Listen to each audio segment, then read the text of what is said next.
石绰手清凉，玲珑剔透，就连上面的络子都是金线打的，一看就价值不菲，都能买一间小铺子了。这络子好生精致，求爷爷赏妾一块玉吧，妾拿着练练手，打个比这儿还精致的，叫爷时时刻刻带着。那你就用这块玉链，打好了络子连玉一起送来，爷日日带着。钱难挣，事难吃，白忙活一晚上，络子和玉都没讨到，还得搭钱买线做络子。爷对妾真好，妾一定日夜勤练女工，给爷打一个天下最好看的络子。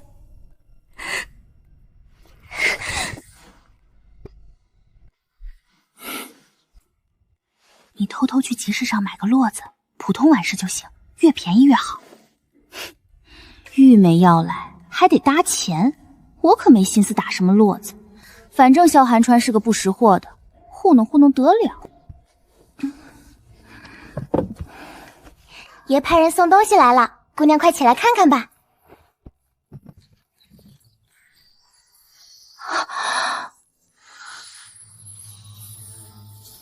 谁说萧寒川不识货的？他可太识货了！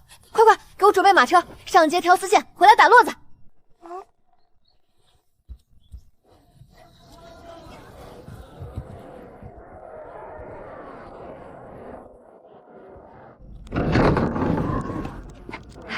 东家，您来了。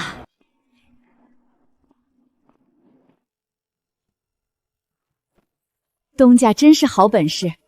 3年前您买下铺子的时候，也就这雅间这么大，现在放眼整个京城，也找不出比咱们还大的成衣铺子了。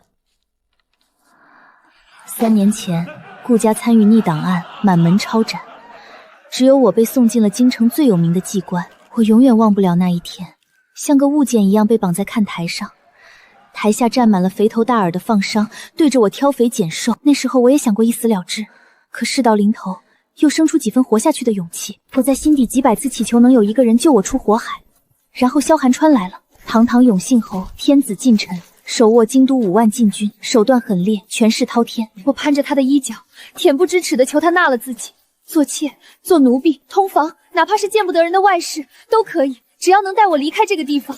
那天晚上，萧寒川不算温柔，事后我得了50两银子的赏，买下了这家店铺。一步步走到今天，实在不容易。好在如今苦尽甘来，再过些日子我们就能离开了。东家，永信侯亲自过来了，指明要见您。小的实在拦不住，人已经上楼了。一瞬间，无数个念头涌上我脑海。萧寒川怎么会来这种地方？不会是特意来抓我的吧？萧寒川此人睚眦必报，最恨别人背叛欺瞒。若是知道自己在他眼皮子底下搞出这些小动作，不但3年心血付之一条，小命能不能保住都难说。楼下围满了侯府的侍卫，进退两难，我的手心泛起密密麻麻的汗。无论如何，我绝不能现在暴露。听说京城如今最大的几家成衣铺子、胭脂阁乃至商铺酒楼，都是一个女东家在经营。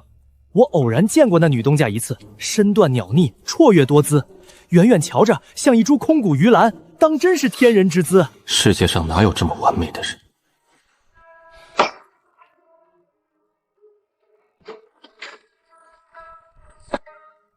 我在干什么？长袖善舞的女店主和家里那只知道攀附的小猫，怎么可能是一个人？掌柜，我要给我的心上人打一个络子，在楼下左挑右选都不满意，所以才特意到这雅间见您，请您把这京中最好的丝线都拿来，我愿出高价。我那心上人是个金贵人，什么都见过。官场上明枪暗箭，士族间拜高踩低，我什么都见过。他居然把我的每一句话都放在心上。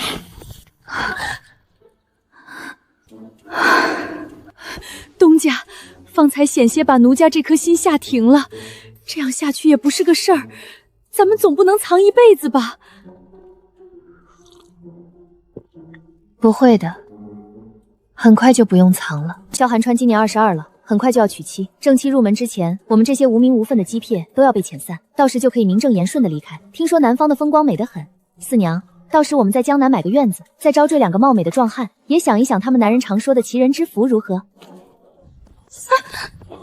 小娘，主君请您上马车。他居然没走，一直等在门口。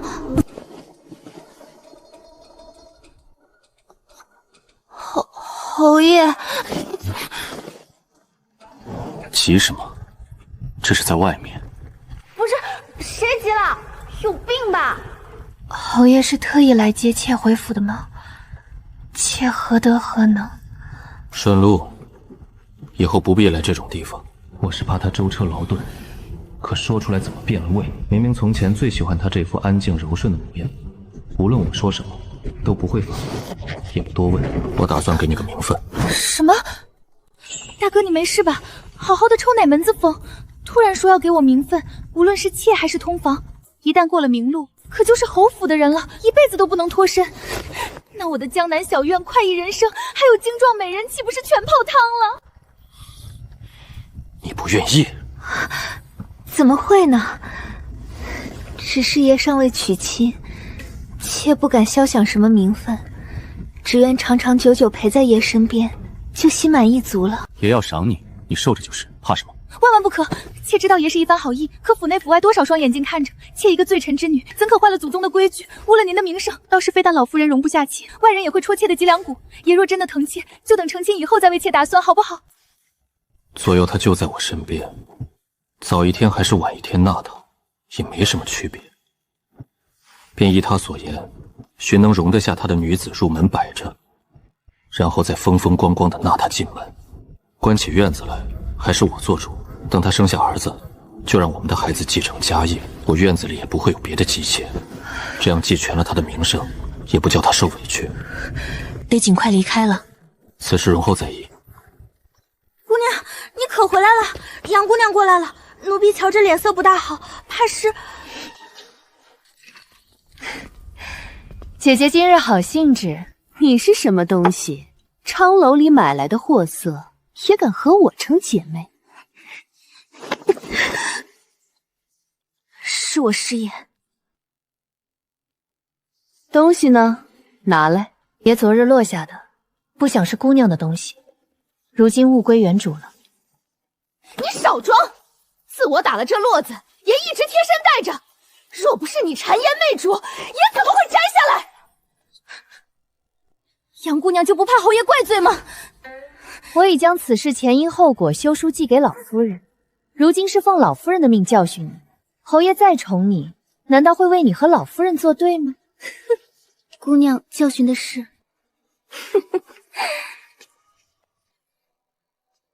姑娘，咱们告诉侯爷去。待夜里萧寒川来时，我已经调整好自己，看不出任何异常。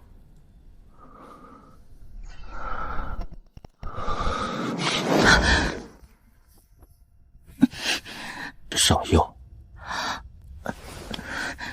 妾没事的，可能不小心撞到哪儿了。昨晚闹得太厉害，两只膝盖有点泛青。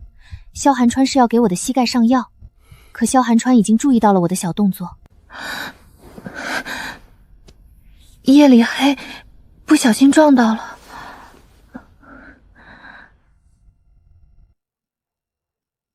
说实话。妾何必在这种小事上撒谎？爷多心了。谁欺负你了？不说话。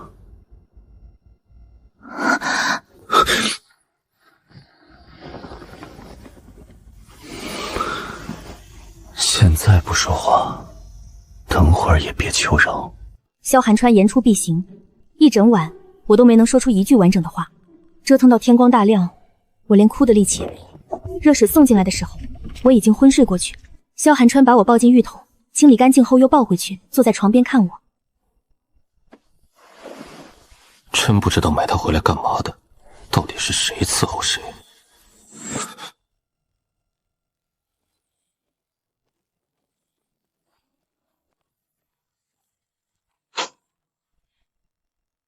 陆氏，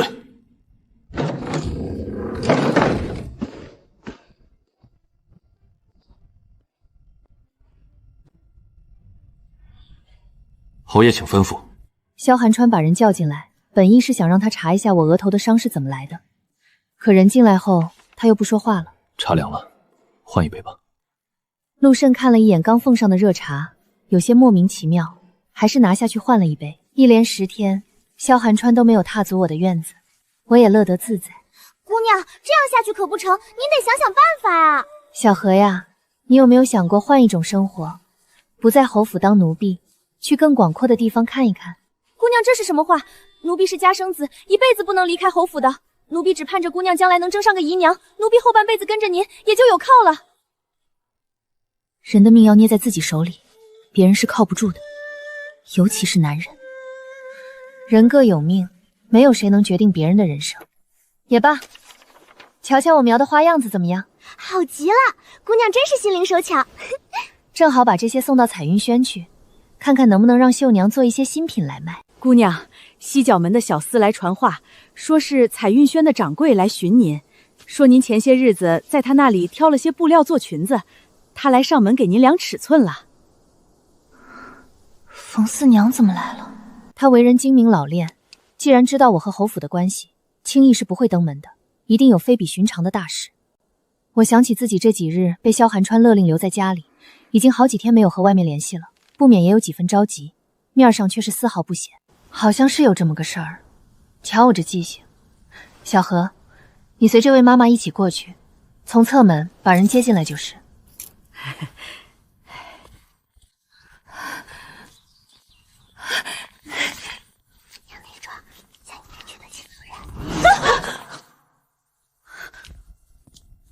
这里可是侯府，你带着个生面孔到处闲逛，是想干什么？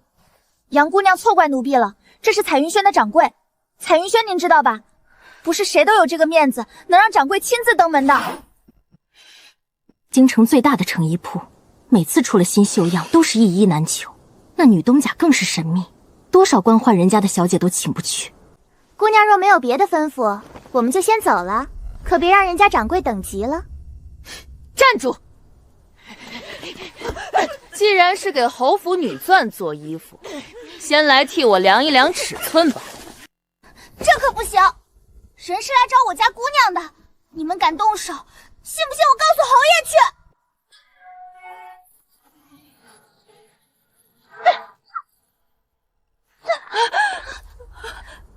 你以为我不知道？侯爷已经半个月没到你家姑娘那里去了，你们怕是连侯爷的面都见不到，吓唬谁呢？把人带走。姑娘，奴婢没用，人被杨姑娘劫走了。什么叫人被劫走了？别哭了，到底出了什么事？我早就3令5申，叫你别和内院的人起冲突，你怎么还是如此冒失？去匣子里拿钱，找府医开点药吃。这几日你就不必伺候了。我亲自去了一趟杨彩萍的碧水阁，却吃了个闭门羹。冯东家给我们姑娘量完衣服就已经送走了，姑娘若有怨气，大可去找侯爷做主。冯四娘没见到我是不会自己走的，定是被人扭送出去的。入夜，我从侧门偷偷离开了。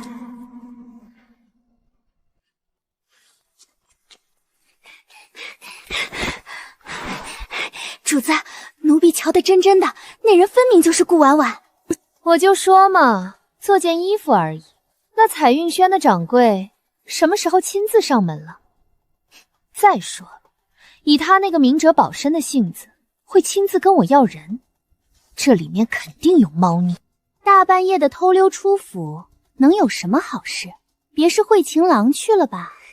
你去派人盯着，我去找侯爷，抓贼抓赃抓人抓双，无论他犯了哪一样，我定要他当场人赃俱获。侯爷休息了，你有什么事？咱们府里出了内贼，我特意来向侯爷禀报，求陆侍卫替我通传一二吧。这点小事也敢拿来让侯爷翻身，我看你是活得不耐烦了。陆侍卫，我说的都是真的，那内贼不是别人，就是顾婉婉。侯爷的枕边人做了龌龊事，侯爷不能被蒙在鼓里啊！你说谁？顾婉婉，带我去看看。主子，他就在里面，一来就被那掌柜的带到里间去了，门关得死死的，不知道在里面做什么见不得人的事呢。陆侍卫，你也看到了，要不是有什么见不得人的勾当，为何要偷偷摸摸的？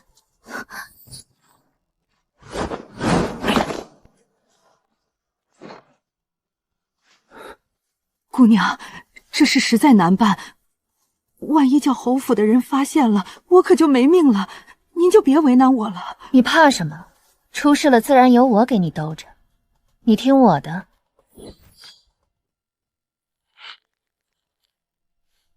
冯掌柜，杨彩萍给你多少钱？我出双倍。你帮我给她的衣服加点料，让她浑身痒痒，也好给我出口气。什么内贼，什么勾当，不过是两个女人拈酸吃醋的小儿戏。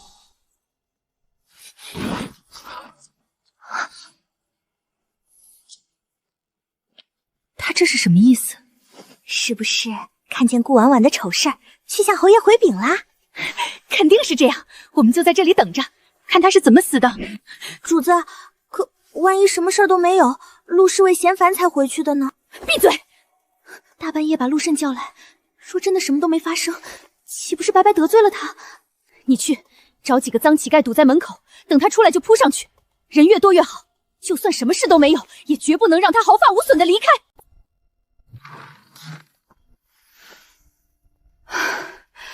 还好东家早早就察觉到有人跟着你，不然这次就暴露了。我出来一趟不容易，你到底有什么要紧事？前些日子苏州分店给我们送来一批料子，走的水路，谁知半路遭了水匪，原本只是赔些钱，也不打紧，只是那批货里有一盒子孔雀羽线，公主府半月前就定了，要给公主的男宠做一件披风，现从苏州调来，根本来不及，这可怎么办才好？公主府咱们可得罪不起啊！公主？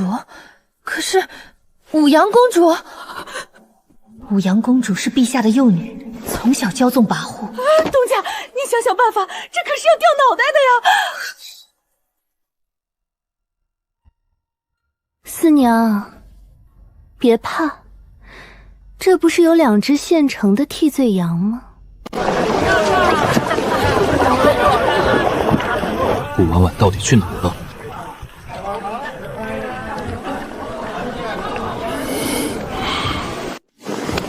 就是这样。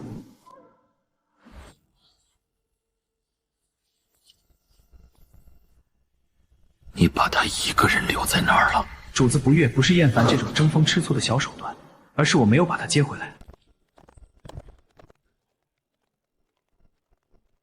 主子明明已经来了彩玉轩，为何不直接进去，反倒在对面2楼等了1个时辰，站得我脚都酸了。侯爷，别动！主子，他出来了！你们还不快去！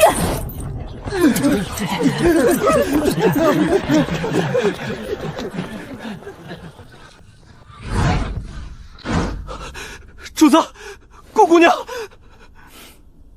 谁说那人是顾婉婉的？贵人啊，您行行好，永信侯府势力大，您大人不计小人过，别和我们这些下贱人计较。我们这是小本买卖，经不起您这么折腾，您就放过我们吧。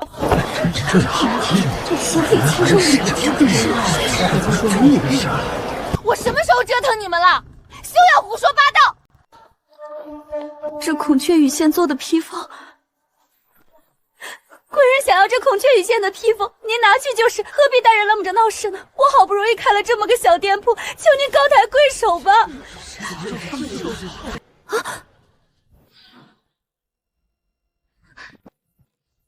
这衣服是孔雀羽线做的，华贵无比，不能经太阳暴晒。贵人还是带回去再细耗吧。掌柜，我们刚才都看见了，大清早的怎么就有人闹事？公主府的贵人来取披风，都差点被冲撞了。贵人有所不知，这披风刚做好，就被侯府的人抢走了。什么？公主点名要的衣服，你们敢给别人？小人也不想啊，可永信侯府的杨姑娘带了人，把我的伙计好打了一顿，我们哪敢反抗啊？呀，怎么打成这样了？两位贵人也看到了，不是我们不敬公主，实在是这位杨姑娘是侯府的人，我们也得罪不起啊。还望贵人替我们美言2句，在公主面前求求情。走吧。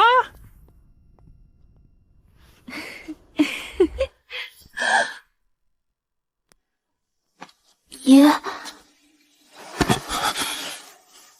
谁让你碰那2个脏东西了？爷，你都看见了是吗？那爷是来抓我回去处置的吗？不，是来接你回家的。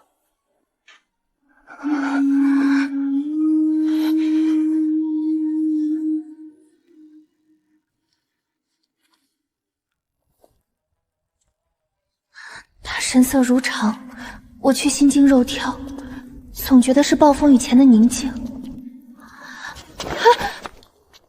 要不要吃馄饨？死嘴！萧寒川从小金尊玉贵，衣食住行都有专人服侍，厨子都是精挑细选出来的，一餐一饭极其苛刻，就连宫中宴请他也甚少动骨，何况这脏兮兮的早餐摊儿。饿了？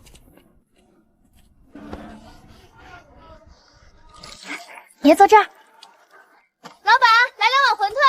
好嘞，2碗热馄饨，您慢用。太好吃了。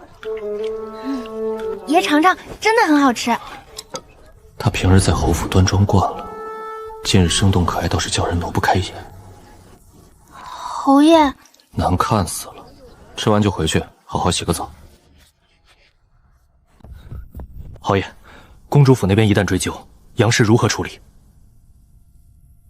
杀了，尸体送去公主府交差。是。把人拖到外面去杀，别叫顾婉婉看见，她胆子小。顾婉婉连侯府和公主府都敢利用，这叫胆子小？天下怕是找不出几个比他胆子更大的了。这披风怎么只有一小块是孔雀羽线织成的，其他都是普通的棉线？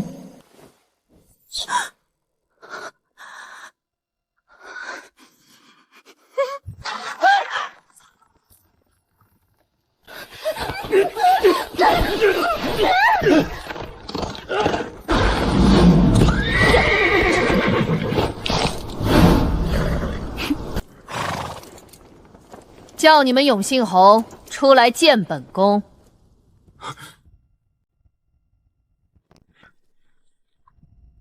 快去向侯爷通传，武阳公主驾到！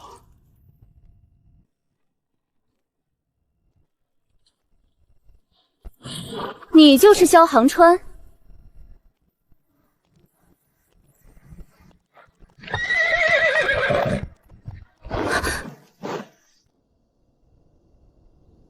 见过公主。你的人抢了本宫的衣服，该当何罪？人随公主处置。衣服呢？无。我没想到公主会直接来要，衣服还没来得销毁，若被萧寒川交出去，这一场局不攻自破。烧了。你耍我！我一颗心狠狠揪了起来。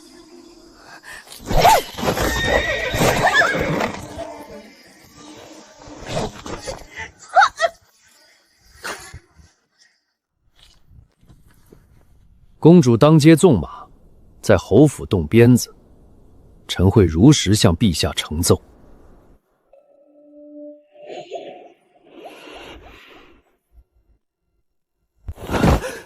公主，披风阿元不要了，公主千万别为了阿元和侯爷起冲突。恭送公主。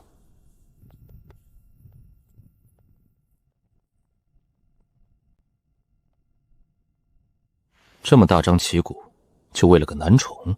属下听说公主府男宠颇多，这个是最得宠的。有点意思。躲在暗处的我看到萧寒川看着公主的眼神，早上的一点少女心思瞬间沉入谷底。我站在走廊下，低头看着自己的脚尖，有点窘迫，像一个做错事的小孩。知道自己闯祸了。爷，妾知错了，妾也不想的，只是一心一意爱慕着爷，不想您的目光被人分去罢了。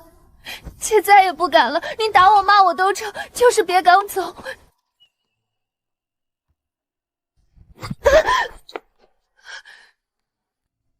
自己反省去。什么自己反省？明明早早上还好好的，下午来了个恣意张扬的美人儿，心就被勾去了，就翻脸不认人了。男人果然没一个好东西。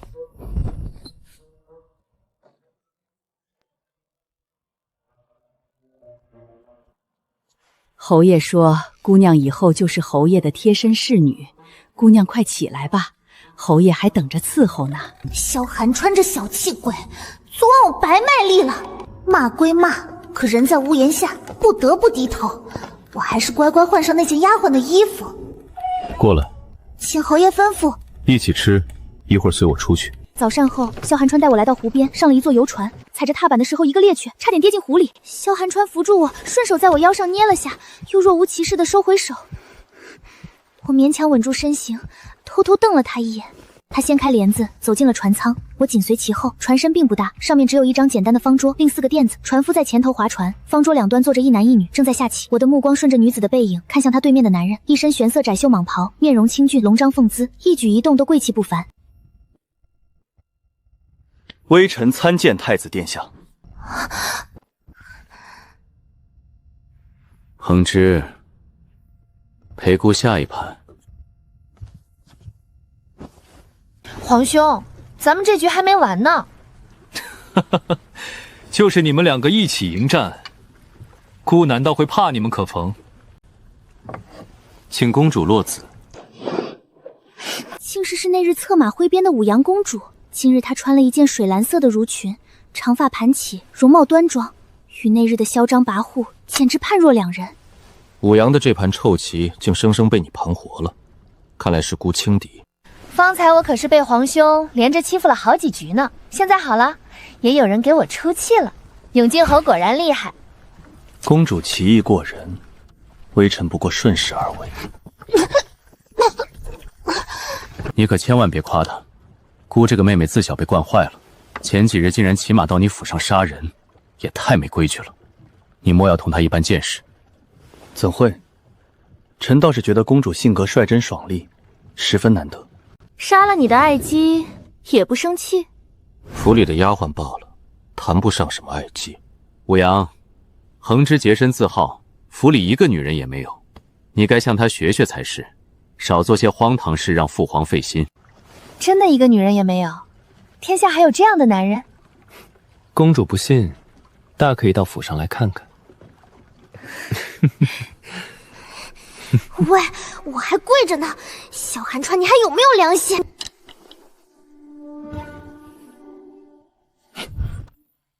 恒之，你输了。微臣甘拜下风。这不是你的水平，是棋艺生疏，还是叫美人扰了心神？皇兄，船上风大，微臣去看看公主。去吧，只是别双双掉进去才好。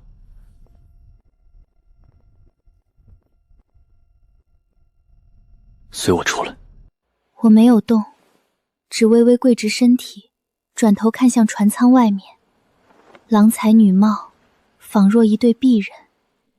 我没有跟出去，而是转回身，把头埋得更低了。会下棋吗？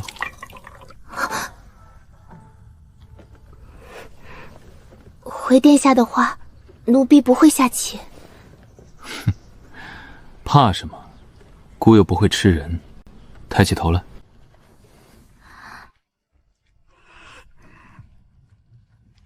过来，姑教你。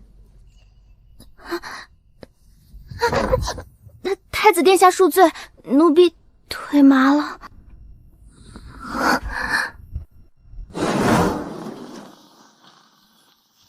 顾婉婉，你是什么身份，也敢劳动太子殿下扶你？还不快站好！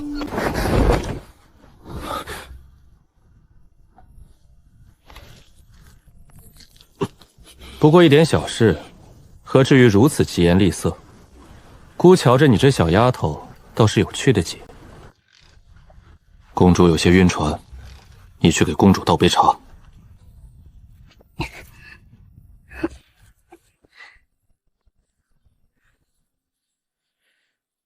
公主请喝茶。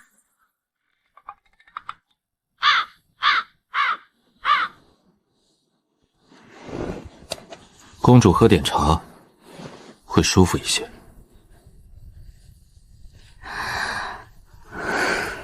茶凉了，易伤肠胃，还是请公主进船舱歇歇吧。皇兄，这船晃的人发晕，咱们回去吧。依你，都依你。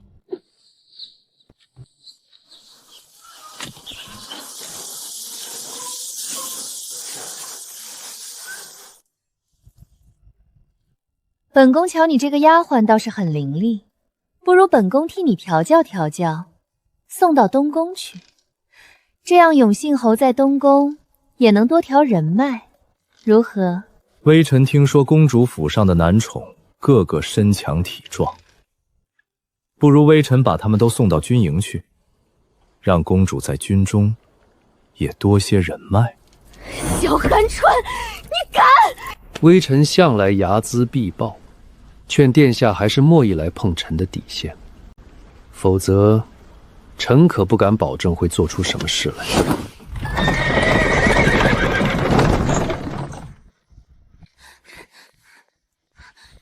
顾姑娘，侯爷让您自己走回去。走回去？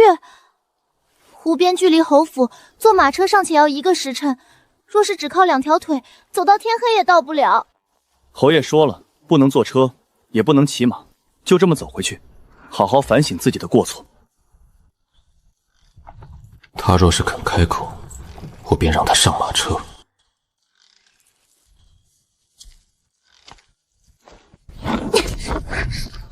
侯爷，要不要属下叫住顾姑娘？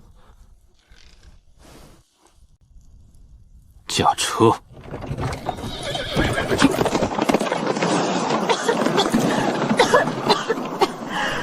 自己和公主谈情说爱就行，太子扶我一把就黑脸，真是小肚鸡肠。想用这种方式逼我认错，我偏不。客官里面请，您吃点什么？给我开一间上房，有什么好吃好喝的都上来。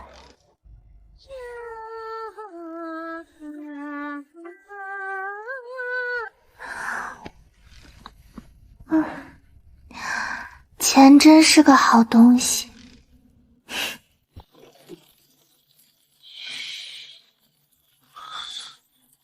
掉头回去。侯爷，爷爷是在等妾吗？都怪妾脚程慢，足足走了3个时辰，让爷久等了。足足走了3个时辰。我意识到他话里有些古怪，又不知道问题出在哪里，只能硬着头皮点头。姑娘，侯爷离开不到半炷香就回去接您了，路上没找到您，又派了卫士沿途去找，最后是陆侍卫亲眼看着您下的马车。爷，您听妾解释。妾蠢笨，前些日子答应您的路子，今日才做好，想着寻个机会送给您。可爷一直陪着公主，妾路上发现骡子丢了，只好回船上找，不想竟和爷的马车错过了。等寻到骡子，天也黑了，一点力气也没了，不得已才坐马车回来的。又怕惹爷生气，才说了谎。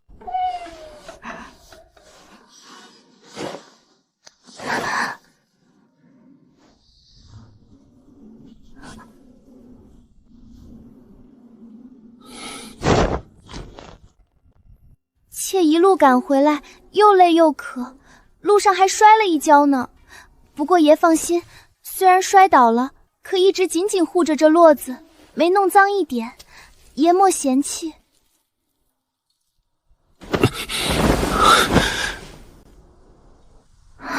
裙子脏了是自己扬的土，骡子呢是路上现买的。至于这干裂的嘴唇，磕了一下午瓜子磕的。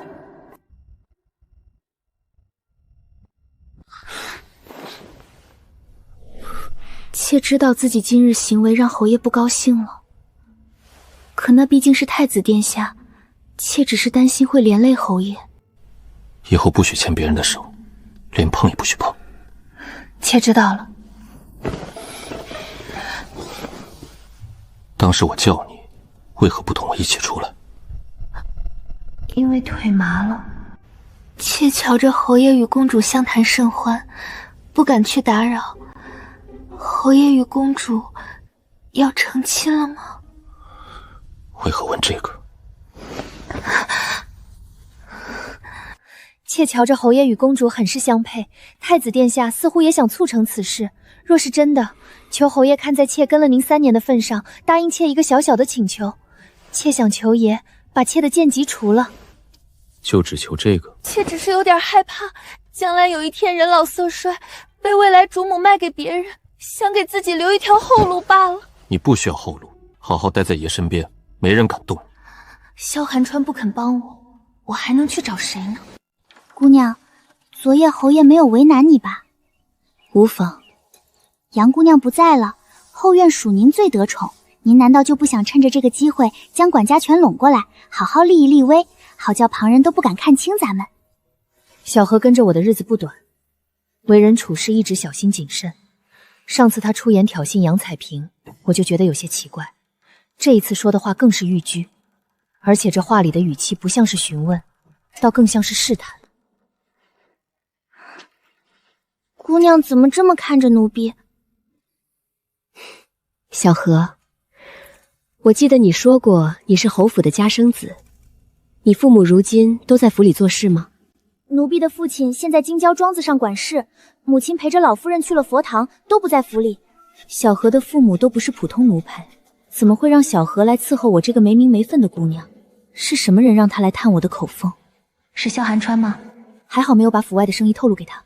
不管小何是谁的人，为避免夜长梦多，我也要把计划提前一些。我将所有店铺走了一遍，粗略地清算出我的资产，几个不大赚钱的，我吩咐贴了转让，剩下些盈利比较多的，留了信得定人手继续经营。到时候我在南方吃红利就是。现在最棘手的就是我仍是贱籍，不但无法出城，也不能购置房产。如今京中的几家铺子都在冯四娘名下，我虽然拿着冯四娘和她女儿的卖身契，可到了南方也不能继续再用我们的身份。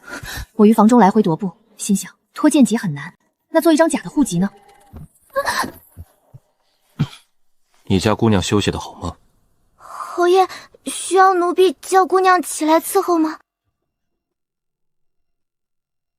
这分明是托辞，是在为昨天的事闹脾气。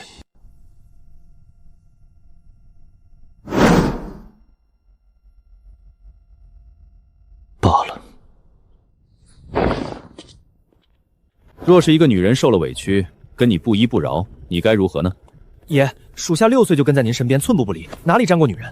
要不属下问问那些家中有妻妾的侍卫？男人懂什么？要问也该问那些人的妻妾。得嘞，属下这就去办。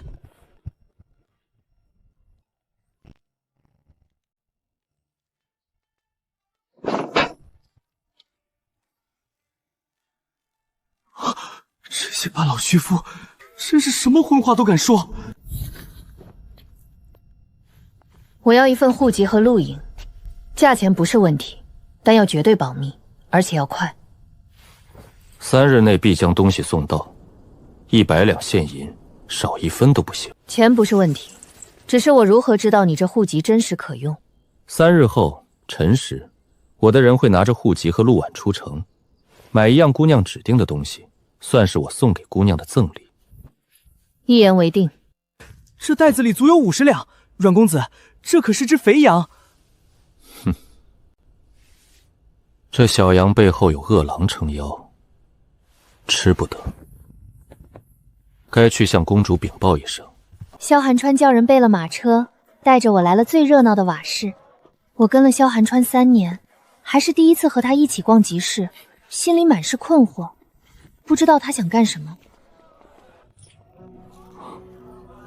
二位看点什么？是自己用还是要送人？送人，你挑吧。是要送谁呢？在首饰店买东西肯定是女人，难道是武阳公主？管他呢，肥水不流外人田，何不趁此机会大赚一笔？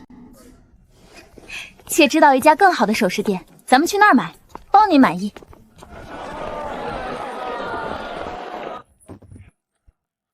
送去侯府。这些又贵又难看的滞销货终于卖出去了，萧寒川可真是我的财神爷。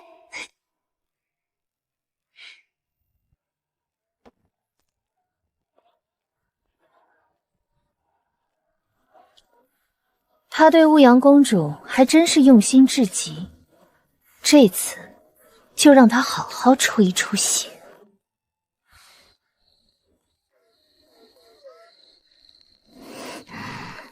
给公主买东西倒是大方，给我竟送些不值钱的东西。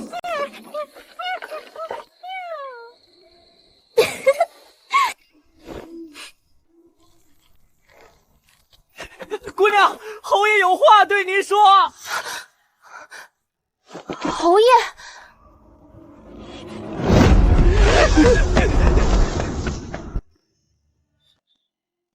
你这身打扮还不错。不错在哪儿？多谢侯爷夸奖。顾婉婉，你生是我的人，死是我的鬼，这辈子都休想离开我，否则我一定让你下不了。萧寒川到底想干嘛？威胁我？他是想说敢离开侯府就要弄死我？爷说哪儿的话？妾怎么舍得离开你呢？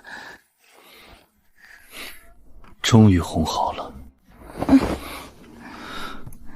婉婉，给我生个孩子。孩子，我和萧寒川的孩子。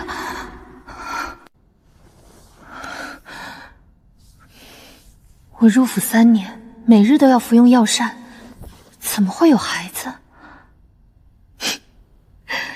真是喝多了，居然会做这样的梦。侯爷说您的药膳不好，今日起就不吃了，让府医过来给您调理身体。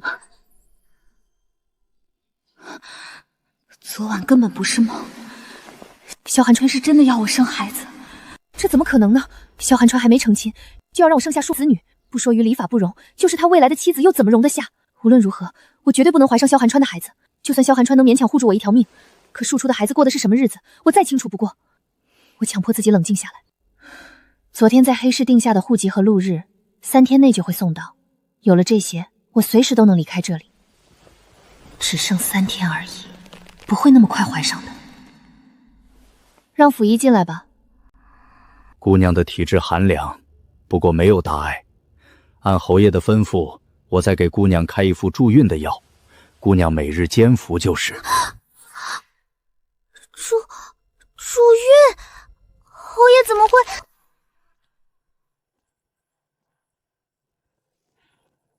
参见公主。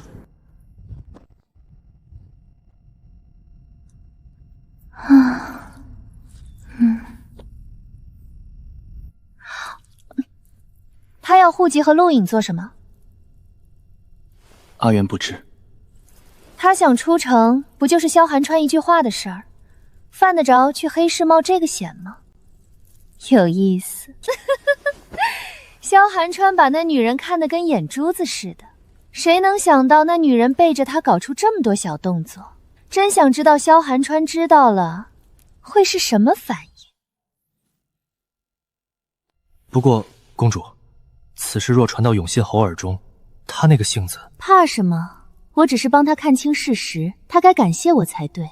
阿元，继续盯着他，3日后我要亲自绑了他去永信侯府。姑娘，侯爷真的要您生孩子吗？这可使不得啊！侯爷纵然答应了，可上面还有老夫人，还有宗族礼法，您的身份怎么能给侯爷生孩子呢？我知道我不配，但我一颗心都牵挂在侯爷身上，不想惹侯爷不快。不要再说了，去吧。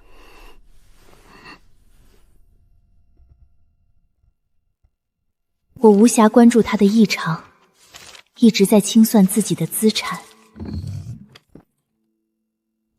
我第一次觉得时间这样漫长。虽然明日一早才能取到户籍，钱却早早就用箱子装好了。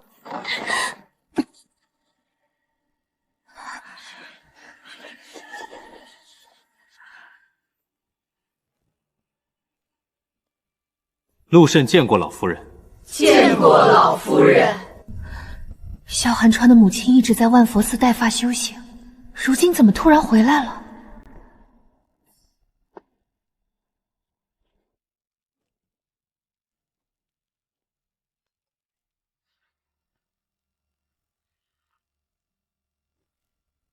陆慎，你可知罪？陆慎不知罪从何而来，请老夫人明示。不能规劝主子，就是你的罪。你家侯爷被妖精勾去了魂，你也糊涂了。正妻尚未入门，这些姬妾倒惦记上侯爷的子嗣了，该杀。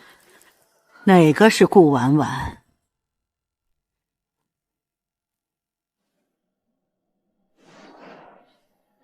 妾拜见老夫人。抬起头来，真是好模样，怪不得恒之对你另眼相待。妾身一心侍奉侯爷，不敢有非分之想。侯爷是因为你坏的规矩，只这一点，杀了也不冤枉。老夫人明鉴，妾从前日日服用避子汤，不敢有一日雨夜。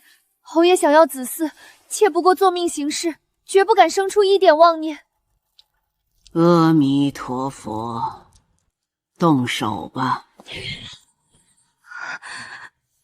我竟不知，这府里几时是您做主了？你这叫什么话？难道我连个下人都不能处置了吗？母亲远在佛堂修行多年，如今乍然回府，便要处置我的人，是存心和儿子过不去？为了一个外面买来的女人，你要忤逆尊长？朝中重下道，忤逆双亲属于十恶不赦的大罪。母亲这话就错怪儿子了。儿子的意思是，陆慎是我的身边人，10几年跟着我出生入死，且又有官职在身。母亲如此苛责，儿子实在心疼得紧。母亲舟车劳顿，定是累着了，才会叫人责打朝廷命官。来人呐，送老夫人回房休息。好，很好，我倒要看看你能护她到几时。都退下。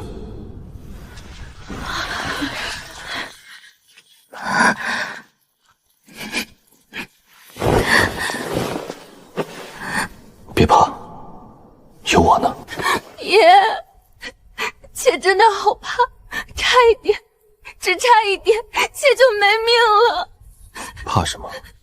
有陆慎在，谁也伤不了你。就算刚才我没赶上，他也会救下你的。说的轻巧，方才有多凶险，只有我知道。如果萧寒川来晚了呢？如果陆慎拦不住老夫人呢？爷，您是妾的天，妾的神，有您护着，妾一辈子敬你，爱你。行了，小骗子，就会哄你家爷开心。只是老夫人一时半会儿也不会离开侯府，妾一直待在府里，难免会和老夫人起冲突。不如妾先搬出去住一段日子，也好避一避老夫人的风头。好，我让人送你到别院住一阵子。妾就知道爷是心疼妾的。老夫人这一闹，倒正好给了我一个正大光明离开侯府的机会。明日一早拿到户籍和路证，我便离开这吃人的侯府。爷，妾舍不得你。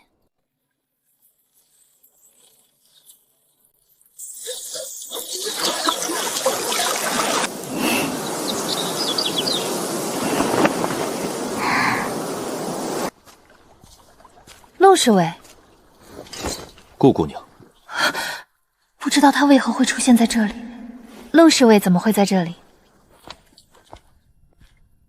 侯爷让我暗中保护你，以防万一。幸好我和冯四娘约定好，万一我这里出了差池，让他替自己取户籍和录影。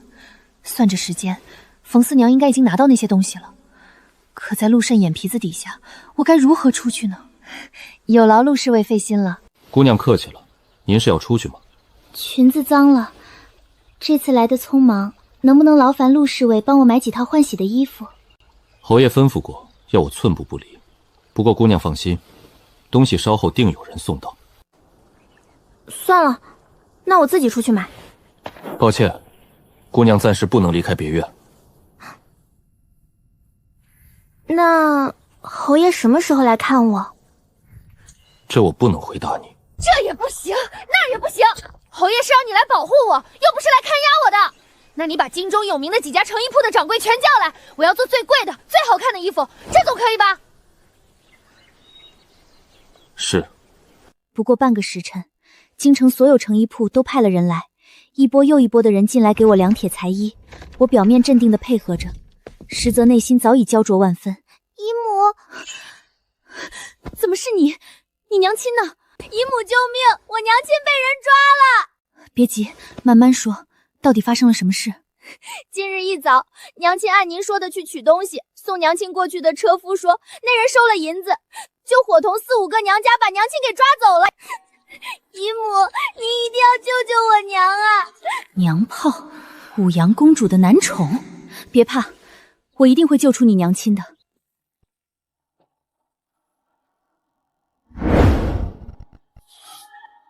他来做什么？见过公主殿下。本宫今日抓到了一个买假户籍的贼人，特意带来给侯爷处置。报官应该去京兆府，殿下走错地方了。寻常贼人自然该报官，可这一位是侯府的内贼，带上来。冯四娘，好好同侯爷说一说，是谁让你去取那假户籍的？他不肯说呢。阿元，把他女儿的舌头拔下来，教一教他说话。我说，是顾姑娘，是侯府的顾安姑娘让我去的。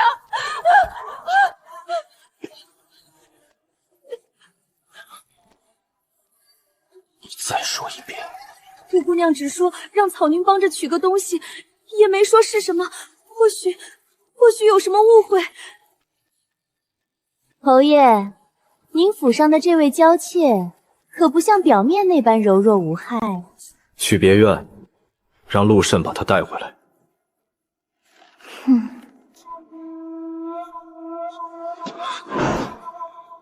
这是臣的家事，殿下若无事，请回吧。侯爷急什么？本宫替你抓住了这个内贼，难道连一杯茶也喝不得吗？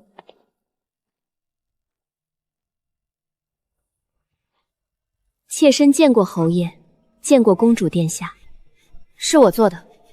妾背着侯爷与冯四娘合开了一家店铺，只因身上背着贱籍，无法用本名做生意，才找人做了份假户籍。妾在来的路上已经将店铺的登记文书以及账册带来了，请侯爷过目。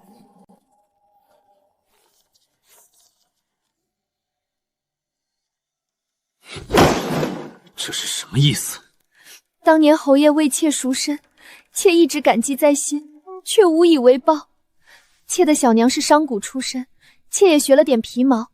虽然侯府家财万贯，妾也想为侯爷赚点钱，尽一份绵薄之力。这家店铺本就是我留给萧寒川，用来报答他当年的救命之恩的，盈利自然都贴补给了侯府，所以里面的账册全都是真的。别哭了。萧寒川，你真是色令智昏。公主殿下，你应该知道我为何再三容忍，这是最后一次。好一个柔弱无害的妾室，本宫今日真是刮目相看了。妾身微贱，什么都没有，只有一颗真心，都给侯爷了。真心？你还敢跟我提真心？顾婉婉，从前你使的那些小心机，我不和你计较，是因为我愿意宠你、纵你。可你呢？真以为我每次都会像个傻子一样被你玩弄于股掌之间，是不是？说话！继续骗我啊！还没编好是吗？说不出来了吗？没关系，你有一辈子的时间慢慢想。把他带去后院闭门思过，没有我的命令，不许出去。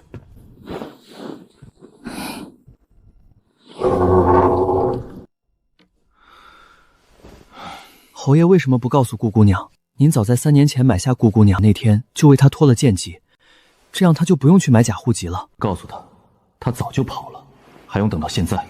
老夫人的板子还是打少了，应该打陆慎嘴上。把这个药给我送去。顾姑娘那脖子没红没肿的，送的哪门子药啊？你后背挨了10几个板子呢，没见有人关心。侯爷，算了，我亲自去。萧寒川为了我拦下武阳公主的鞭子，为了我与老夫人作对，说侯府就是我的家的时候，我真的没有半点心动吗？是谁？姑娘，是我。小何，你走错了，老夫人的院子不在这里。姑娘如此聪慧，奴婢早知道瞒不住您。如果不是你，老夫人不会那么快知道侯爷要我生孩子的事。小何，到底主仆一场，我自问并没有对不起你的地方。姑娘，对不起，奴婢也有父母亲主，奴婢要对得起他们，便只能对不起姑娘了。事到如今，你还来我这里干什么？奴婢是来告诉姑娘，冯四娘并没有回去，而是老夫人带走了。老夫人想威胁我做什么？老夫人想在侯爷身边安插一个眼线，奴婢知道姑娘一直想离开，愿为姑娘分忧。原来如此，你一开始选择来我身边，就是想做萧寒川的女人。姑娘，奴婢卑贱，不敢奢求姑娘的原谅，但只要您答应帮我，奴婢保证冯四娘母女一定能平安回去。我知道了，许多从前想不通的事情都在今天串联起来了。萧寒川没有骂错，我真是一个自以为是的傻子。在这个吃人的侯府，我的那点小聪明从来都不够看。这大宅院就像一只野兽，潜伏在黑暗中，随时准备将我吞噬。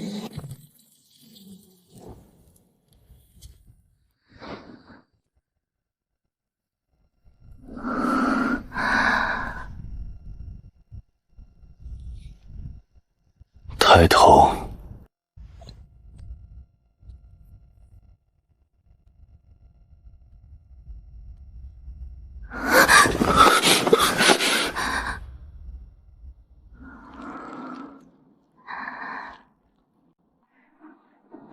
你怕我？妾不敢。看来你终于学聪明了，没有话要跟我解释吗？嘴巴不会说话，那做点别的。风动三月柔，桃花出之后，恰如酒浇尽笺珠杀手。侯爷，老夫人请您过去一趟。什么事？回禀侯爷，老夫人做主为您纳了位姨娘，吩咐属下来请您过去见个礼。老夫人说，若是您愿意，今晚就可以让姨娘到您房里伺候。告诉老夫人，我不需要什么姨娘，把她给我丢出去。老夫人早就知道您会这么说，让我告诉您，这位姨娘您认识的。谁？就是顾姑娘身边的小何。老夫人说，顾姑娘贤良，知道自己以后不能伺候了，向她推荐了这位小何姑娘。她说的是真的吗？是。伺候侯爷很辛苦，多个姐妹分忧，不是很好吗？好的很。不是因为公主的出现让你害怕，而是你早就计划好了要离开我，连替代品都是提前备好的。我说的对吗？对。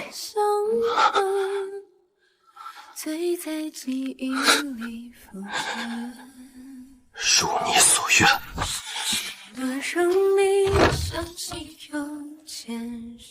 爹，莫非女子生来就只能困在后院？大家都说我运气好，得侯爷垂怜，可我在这活得太压抑了。我不想依附任何人，只想离开这里，活出自己的一片天。老夫人想在侯爷身边安插一名眼线，那人正是我的丫鬟。小何，你已经成功上位，我也答应你会离开侯爷。老夫人可以放了冯四娘了吧？奴婢一定叫人把她平安送回去。那就好，别哭。你若对我还有半分愧疚，就替我给她带句话，让她去寻她的丈夫，离开这里，找个地方安身立命。林大人，他怎么会在这里？四娘，你怎么来了？我听说将军弄丢了一批军资，现在需要一大笔钱填上这个窟窿，对吗？你是怎么知道的？你想威胁我？我没这么闲，我只是想告诉你，我可以帮你出这个钱，前提是你要帮我救个人。谁？顾婉婉。这顾婉婉是什么人？她是永信侯府的丫鬟，因为得罪了主人，被关起来了。我知道宁远将军是侯府老夫人的族亲，只要你能把人带出来，你要多少钱都可以。你能有多少钱？还是留着你那180两的，给那顾婉婉买棺材吧。5000两，我愿意出5000两，足够你不请物资，还能剩下一大笔。你好好想清楚。四娘，你我旧情一场，谈钱未免生分。这人我帮了便是。你当初高中状元便抛弃妻女，转眼做了将军府的上门女婿，我们之间早就没什么情分可言。5000两银子，一手交钱一手交人，我在彩云轩等你的消息。成交。祝老夫人千秋华盛，福如东海，寿比南山，年年有今日，岁岁有今朝。都是自家骨肉，何必行此大礼？表弟呀，快些起来入座吧。这一路奔波，想必也累了。这是我家那个不成器的女婿，如今在京兆府任参军一职。小婿林望，恭贺老夫人千秋。让他们年轻人到院子里玩去吧。表弟，你留下陪我说说话。是。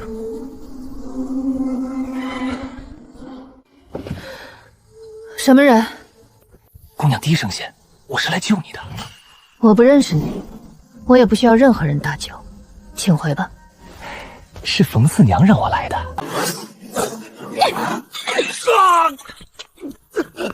我再说一次，我不需要任何人救我。你若不是冯四娘找来的人，我早就喊人了。快滚！故作清高，你就算闹开又能如何？到时我正好和永信侯求了你去，我就不信侯爷会为了个府中下人跟我这个表姐夫作对。这位贵客迷路了，请两位护卫大人送他出去。这位大人，清风院是侯府禁地，闲杂人等不得擅入，请您随我们离开。该死，这贱人竟敢下死手！我可是你们侯爷的表姐夫，他敢用酒壶砸我，不能这么算了！跟我走，去老夫人面前说道说道。你们都是死人吗？就这么看着他敢拉扯侯爷的人，有几个脑子会够砍的？陆侍卫，我可是侯爷的表姐夫，这丫头想勾引我，还敢用酒壶砸我，你说这事儿怎么办吧？勾引你？你说谁勾引你？侯爷，是这丫头先勾引我的，你看我这脑袋被砸的，咱们好歹是姻亲，求你为我做主啊！他说你勾引他呢。起来吧。看来这位侯爷很看重亲戚情分，自己这次算是找对靠山了。这蠢货，他连侯爷都看不上，还能勾引你？陆慎，带下去严加惩戒，让他长长记性。别看我的眼前陷入黑暗。已经处置完毕。好好伺候我这位表姐夫，千万别叫他死了。他好像瘦了，而我似乎还沉浸在刚才的惊吓中，久久回不过神来。吓着了。我给你留那些人是看着好看的，出了事为什么不叫他们？妾已经被爷厌弃了，不敢再给爷添麻烦。这种时候你还真是识相啊！该去看看何姨娘了。这2名丫鬟往后便留下伺候。滚远点！清风院的主子也是你们能怠慢的。我过了2天舒坦日子，试探着往清风院外面走，门口的护卫果然没拦着。出了侯府，我大大凡当进了彩云轩。四娘，多谢你，若不是你设计让林汪闹这一出，我只怕再也出不了侯府了。我们之间的情分，还说什么谢不谢的？那日你让小何给我带话，让我去寻我的丈夫，我就明白了7、8分。只是没想到这么顺利，既帮你解了禁足，也除了林旺这个大麻烦。他再也不能来骚扰你了。不说这个了，你以后打算怎么办？还跑吗？跑肯定是要跑的，只是那份假户籍也没了，一时半会儿恐怕是走不了，只能静待时机。没事，我这不是好好的吗？只要人没事，想办的事儿总能办成的。老夫人在这个节骨眼上回来，不可能单单为了我。大约是萧寒川的婚期将近了，重新取得萧寒川的信任很难，或者可以从老夫人那里想想办法。那个位置再挪一挪，小心些。给姨娘请安。姑娘折煞我了，我怎么敢当呢？姑娘快快请起，莫要如此，莫要如此。实在不知道为何她每次见自己，总好像受了天大的委屈。明明求人得人，却偏要做出一副受害者的模样。姨娘每每见我，总是哭哭啼啼的，让旁人看了还以为你我不睦，岂不是也要连累了侯爷的名声？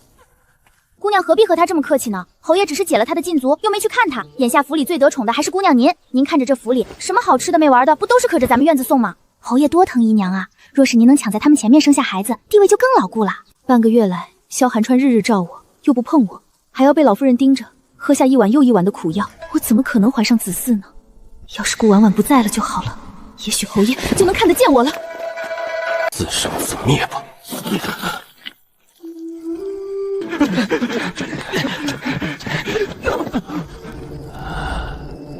派人去彩云轩把冯四娘母女给我抓过来，我要杀了他们！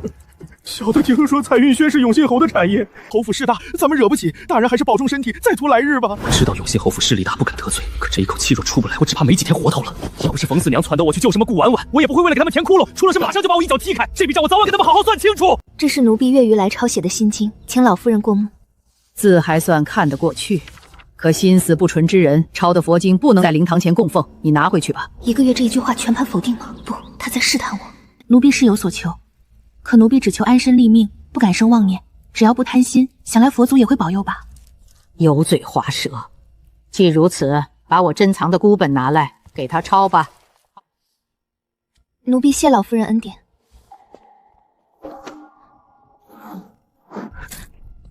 我回来这些日子都没见你陪着我吃一顿饭，到底每天都在忙什么？儿子告退。侯爷昨夜就没怎么吃东西，一会儿还要去早朝，路上来不及吃，不如在老夫人这里用些吧。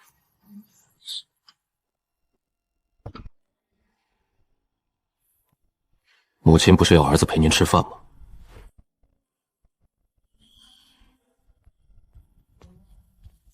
你怎么还在这儿？奴婢听说最近天气热，您没胃口，特意做了这道素炒银芽儿，头和尾都去了，只取中间最嫩的一节，吃着最是爽口。您尝尝。手艺倒是不错，老夫人喜欢就好，奴婢明日再做些新鲜花样送来。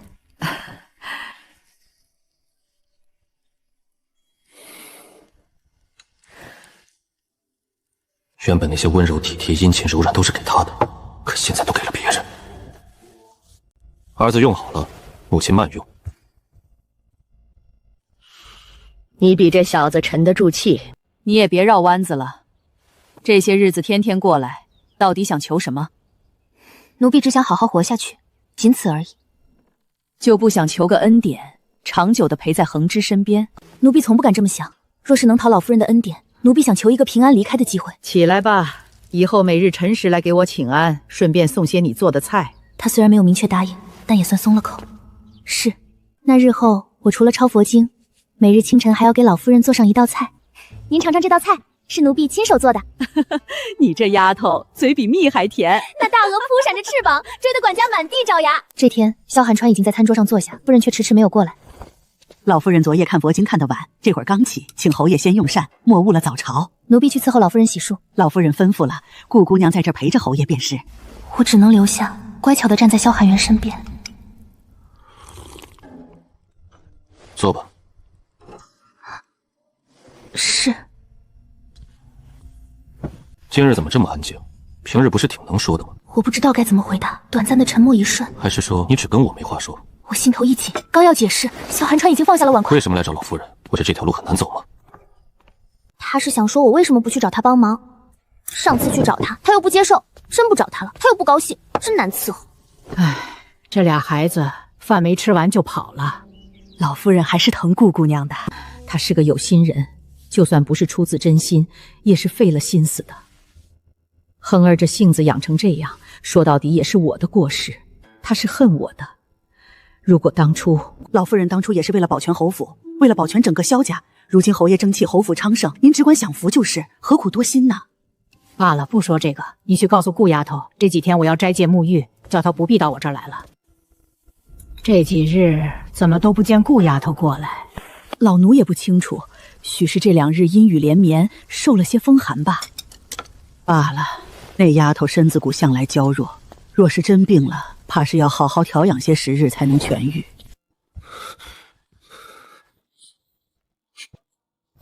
叫府医来。侯爷似乎有些心火旺盛，不碍事，小的给您开一些疏肝清火的药就是。于是当天晚上，侯府的几个侍妾人手一份风寒药，几家铺子已经倒手，也就在这个月底就可以去和东家会头了。我想过了，咱们还是跟着顾姨娘到南方去吧。女儿啊，我的好女儿！你想干什么？不怕我去侯府告状吗？士农工商，商人始终排在最底层，你难道忍心让女儿和你一样做一辈子的下等人吗？我好歹是个8品官，女儿跟了我，将来嫁一个官宦人家，这可是改变一辈子命运的大事。月信已经迟了3天了。夫人的脉象并不像喜脉，可能是最近心思郁结，再加上操劳过度，月信才迟了。不过嘛，夫人气血不足，务必要好好休养，不可过度劳累，身子折腾虚了，反而不易受孕。身子虚了，不易受孕。既然劳烦您再给我开一些叫人提虚的方子，多谢。肚子疼。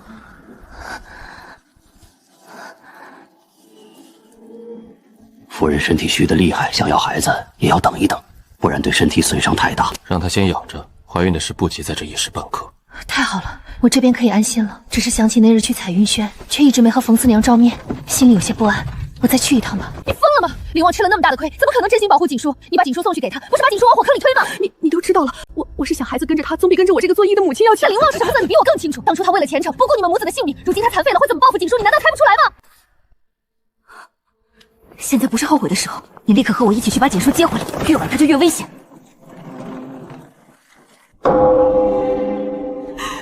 你把我女儿弄哪儿去了？我说了，女儿跟着我享福去了。把人交出来，或者我杀了你。别，你先别动手，人不在我这里。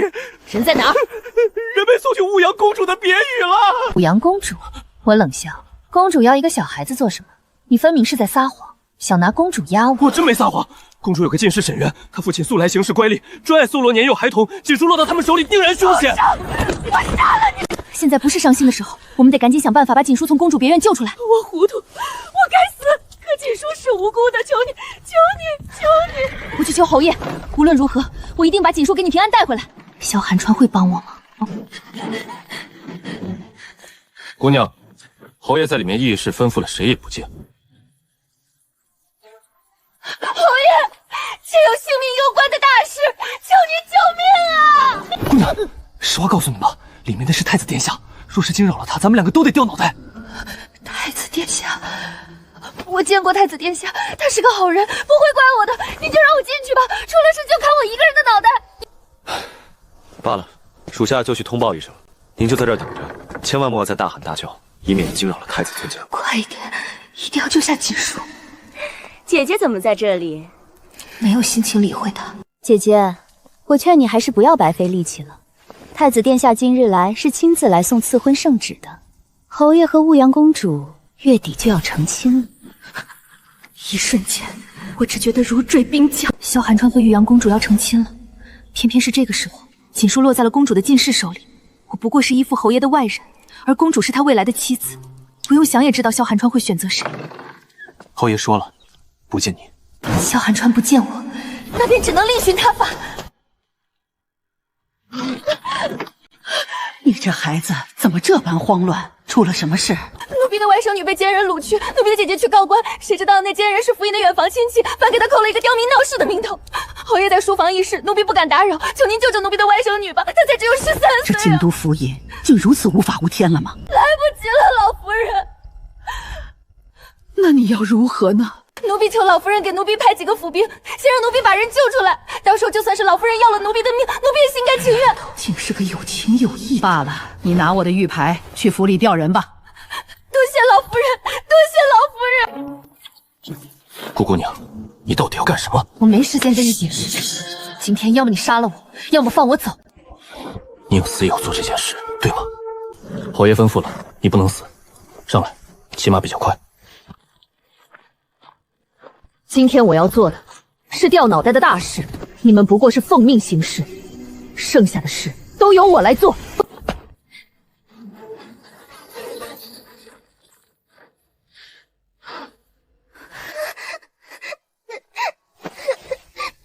姨母，我好害怕。不怕，有姨母在，没人能伤害你。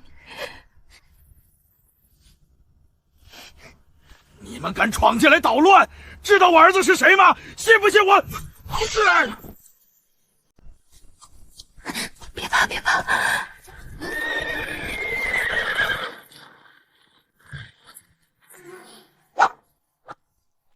顾婉婉，你好大的胆子！殿下不妨先看看您那位近侍的父亲做了什么好事。半百之人对一个小女孩下手，这等禽兽性行径，难道就不怕连累殿下的名声？爹，公主，是他杀了我爹，你要为我报仇啊！你竟敢在本宫的地盘上杀人！来人呐，把他给我抓起来，带他走。侯爷让属下保护的是您，双拳难敌四手，你拦不住公主殿下的。先带着锦书离开，再带人来救我。走！我好像有点理解侯爷为什么会这么善意处理。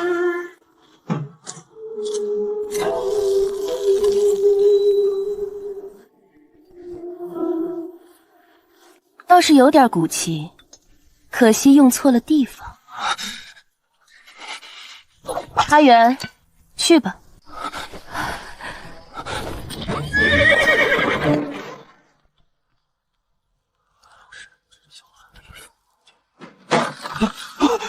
列祖列宗保佑！侯爷，属下罪该死，顾姑娘被武阳公主抓走了，眼下生死未卜。你说什么？岂有此理！武阳怎么如此糊涂失察，竟然纵容手下做出这种事？驾！他若有事，本王要所有人陪葬。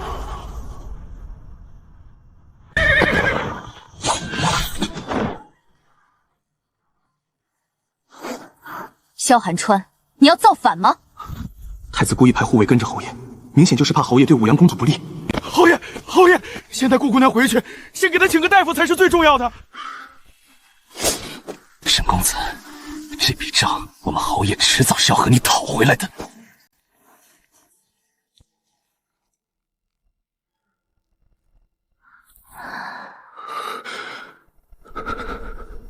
烧退了，人也没有大碍。侯爷，顾姑娘醒了。知道了。人家昏迷的时候恨不得寸步不离，醒了又不去看了，真搞不得主子在想什么。就这脾气，媳妇儿跑是早晚的事。嘀咕什么呢？侯爷也批了几个时辰了，不如出去走走，散散心。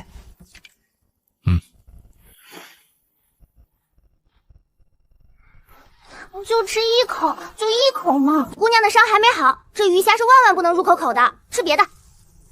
觉得这死气沉沉的侯府又活过来了。侯爷不进去吗？不了，还有件事没办完。去公主府。我日日被困在府里，那些近身还被哥哥带走了，我都快要闷死了。殿下，永兴侯闯进来了！你要干什么？我可是公主，你敢动我一根手指头，就是谋逆，父皇不会饶过你的。殿下误会了，臣是来给您送礼的。侯爷何必特意走一趟？你我月末就要成亲，到时候再给也是一样的。等到月末可就不新鲜了。端上来。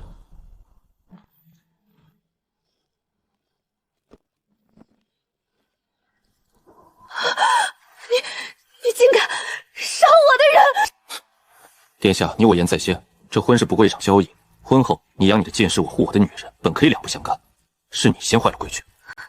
萧寒川，你一定会后悔的。爷，武阳公主好歹是太子殿下的亲妹妹，就连圣上也一向偏爱，咱们这么做是不是不大妥？买一份，顾婉婉爱吃。算了，把人叫侯府去煮吧，这样好吃点。鲜嫩的肉馅滑进喉咙，只觉得浑身舒畅。舒服。姓冯的和他女儿，我已经叫人送出京城了，你以后都见不到他们了。为了救妾，您和公主翻脸了，会不会影响你们的婚事？你很在意。若是因为妾惹公主不快，耽误了侯爷与公主的婚事，妾万死。我已经上了奏折，请求圣上取消我和武阳公主的婚约。我心都中一震，难以置信地望着萧寒川，嘴唇微动，却不知该说些什么。我决定和公主退婚，就这么守着顾婉婉过一辈子也不是不行。不用担心，我自有分寸。那天在和太子商讨国家大事，不是故意不见你。有了这个，你可以随意调动侯府的府兵，不许再一个人以身犯险。天塌了，有我给你撑着。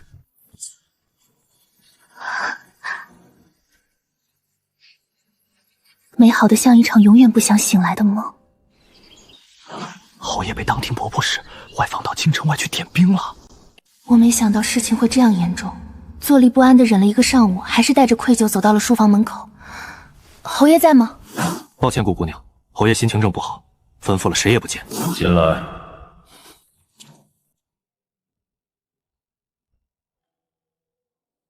过来。侯爷被外放了，是因为公主的事吗？外放谈不上，不过是替圣上去京城点兵而已。我知道你在想什么，不怪你。近来圣上被妖道蛊惑，沉迷于追求长生之术，欲在京城建造摘星楼。是的，竟然是圣上吗？劳民伤财，被我当度驳斥，所以才迁怒于我。那侯爷什么时候能回来？少则3月，多则半年。那我岂不是要半年见不到萧寒川了？之前为了冯四娘的事得罪了公主，骗了老夫人，萧寒川一走，这2个人还不将我生吞活剥了？爷一走半年，妾舍不得你。京城山高路远，爷一个人去，路上没个人伺候，妾实在放心不下，不如让妾陪你吧。那就去吧。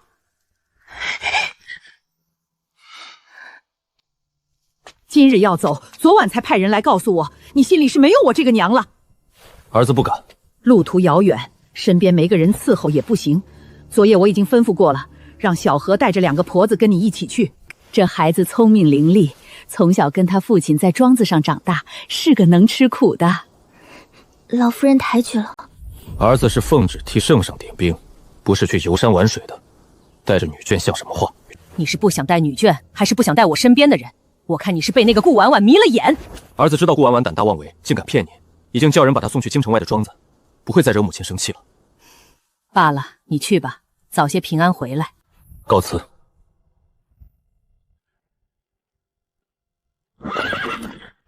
上来。也没说是这么个跟着法，早说我就不来了。要命了，这马跑起来得把我颠死！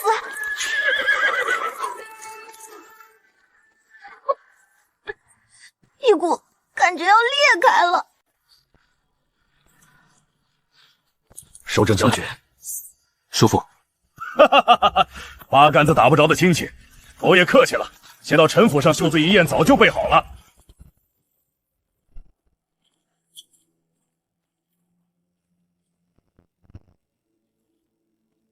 陆侍卫，小将裴元，幸会。早听说过裴将军的名号，关口一战，将军勇冠3军，陆某佩服。陆侍卫过奖了。这是我们侯爷的贴身小厮，侯爷习惯了他伺候，走哪儿都带着。原来如此，怪不得这位小兄弟如此瘦小，不像行武之人。不知姓甚名谁，家在何处？侯爷一路骑马肯定累了，还是请裴少将带我们去收拾房间吧，免得侯爷怪罪。是我疏忽了，二位请。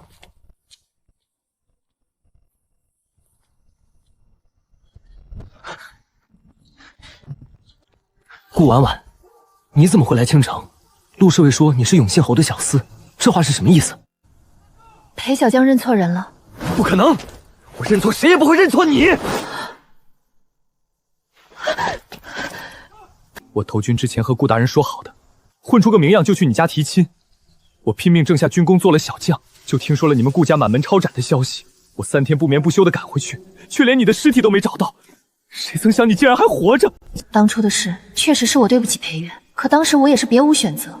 不想现在竟然在这种场合遇到了裴元。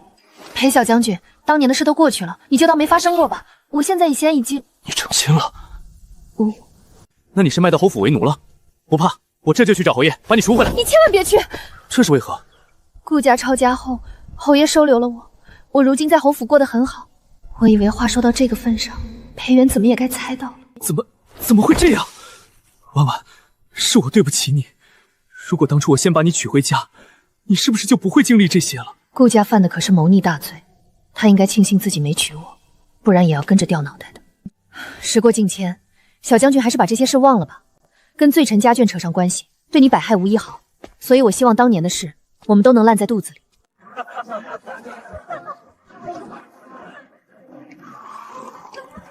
下官裴元想敬侯爷一杯，不知侯爷是否婚配？裴元，你醉了，赶紧下去。无妨，本侯确实尚未婚配，难不成你们军营还做保媒拉便的生意？今日给我敬酒的官员里，有一名姓裴的小将，他问了我一个问题。他问了什么？那个裴小将竟当众问我有没有成亲，你说怪不怪？裴小将是叫裴元吗？你认识？妾白日曾与这位小将军有过一面之缘，当时他打量妾的眼神便有些怪，许是识破了妾的女扮男装。妾是不是给您添麻烦了？我这样坦坦荡荡的提起白天的事，反倒将萧寒川的疑虑打消了大半。患得患失的可笑。这是镇元大将军的长女燕庭月，也是侯爷的远方表妹。见过小姐，小的是侯爷的贴身小厮，从京中一同过来的。父亲要我来看看侯爷住的是否还习惯，缺什么吃的用的，侯爷在吗？侯爷一早就去教场练兵了，燕小姐随我进屋等吧。你随侯爷一同从京城来，那么侯爷的事，想必你是最清楚的。小姐，这莫怕，这不过是奖励你伺候的尽心。侯爷在京中有多少妾室，身边几个伺候的？侯爷的事，小的怎么敢？你说就是，这里没人敢把你的话传出去。小姐人美心善，不瞒您说，侯爷家教森严，后院只一个姨娘，也没过明路，留不留她还要等中午进门再说。以后多和我说些侯爷的消息，少不了你的好处。是。今日是家宴，小女特意备了一首琵琶曲，我是个粗人，请侯爷鉴赏一二。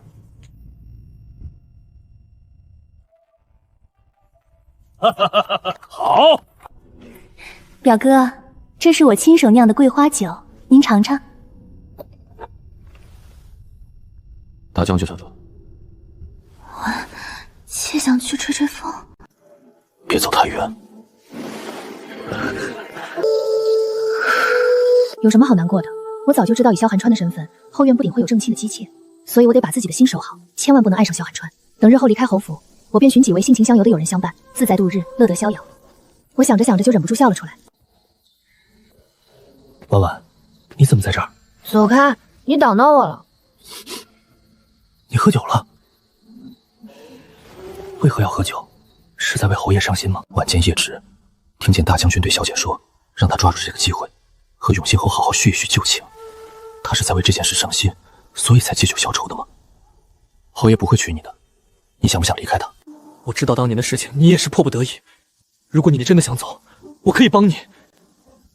你凭什么帮我？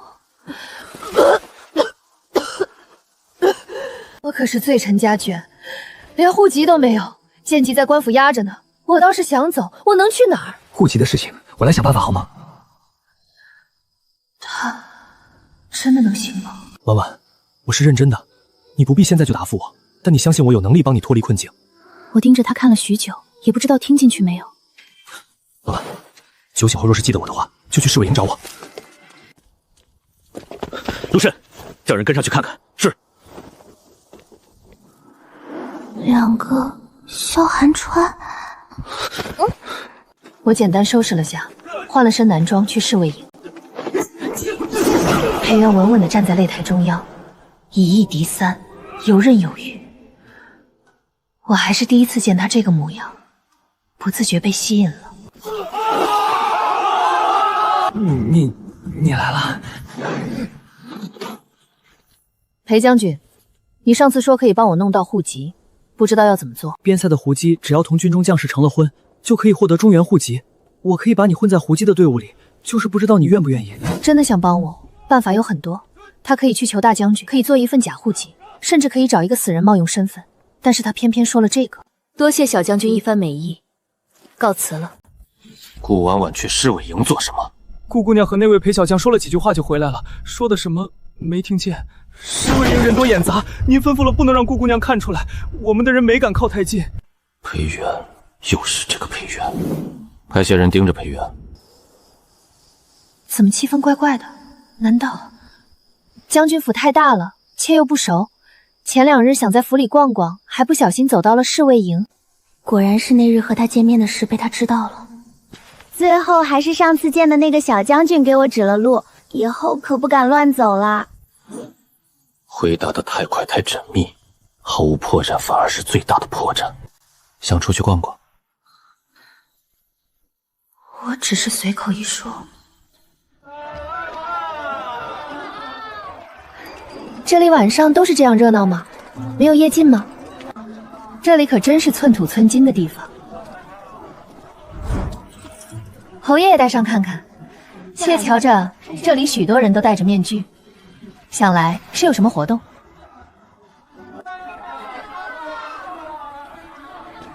这里可真是寸土寸金的地方。侯爷也带上看看。妾瞧着这里许多人都戴着面具，想来是有什么活动。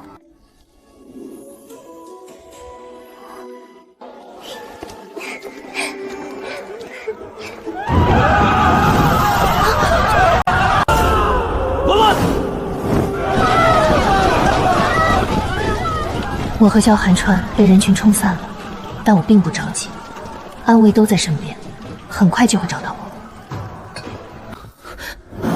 婉婉，是我请的杂技团，连着几日都见不到你，我只能出此下策。找我做什么？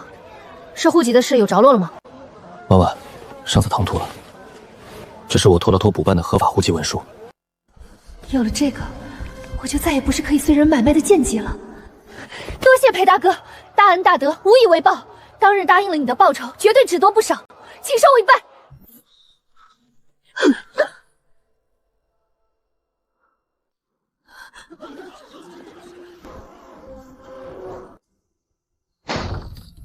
是表哥的女人，你敢耍我？虽然是萧寒川让我扮成小厮的，可我确实是说了谎，也无从辩驳。你怎么敢的？来人呐，把他给我带走！裴元，3年未娶。属下已查明裴小将军和顾姑娘的关系，他们3年前曾有婚约，不过只是2家口头上的约定，未曾下聘，也没过礼。当年裴小将军去提亲时，顾家已经满门抄斩，裴小将军扑了个空，只能无功而返。裴小将军似乎是以为顾姑娘也死了，不过不知为何至今未娶。裴元倒是痴情，以为自己3年不娶就能打动谁吗？可笑，不是他的整就不是他的。他怎么样？顾姑娘不见了。什么叫不见了？属下也不知，今天属下去寻顾姑娘的时候，她就已经不在屋里了。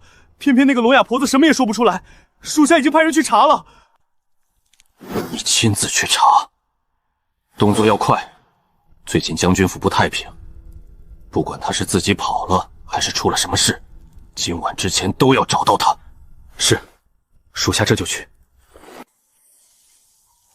你就不怕我把你囚禁在这一辈子？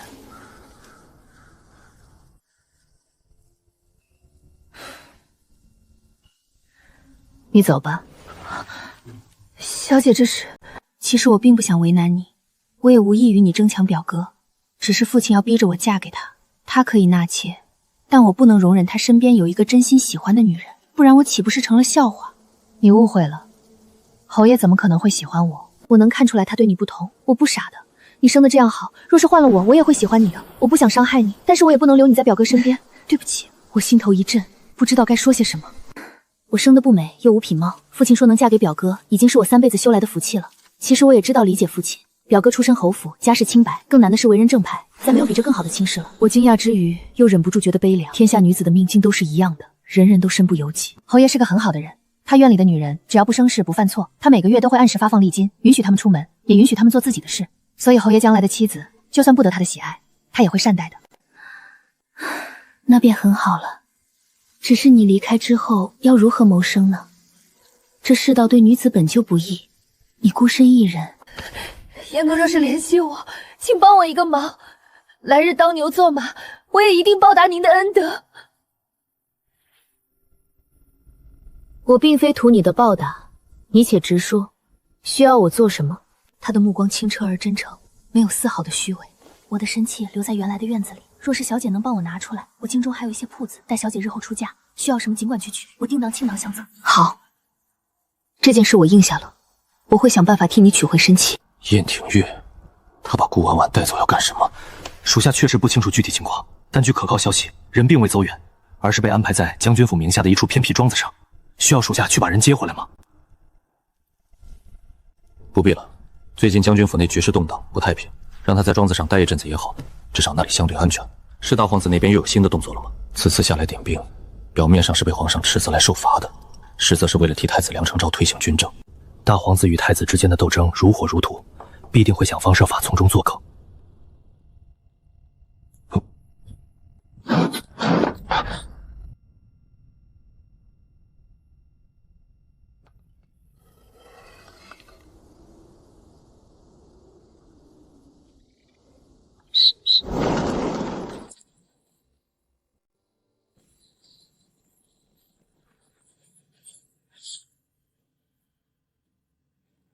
这两个谁是萧寒川的女人？两个一起带走。别怕，燕庭月，她是大将军的女儿，抓了她，将军府绝对不会善罢甘休。况且她与萧寒川并不熟识，放她走，我跟你们离开。我们凭什么相信你？我只能赌这一把了。带走。顾姐姐，不要！燕小姐，出什么事了？顾姐姐被他们抓走了。被人抓走了？被谁抓走了？抓到哪儿去了？被我父亲的人抓走了。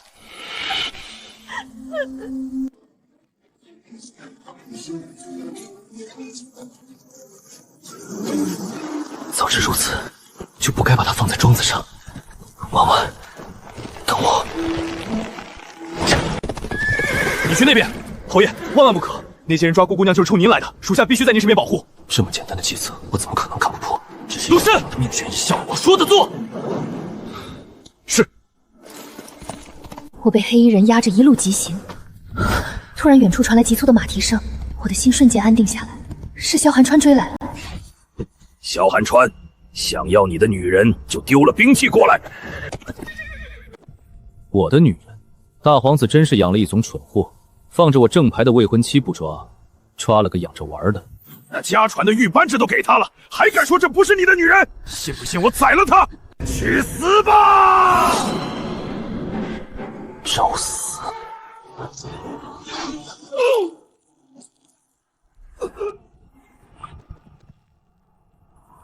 杀，一个不留！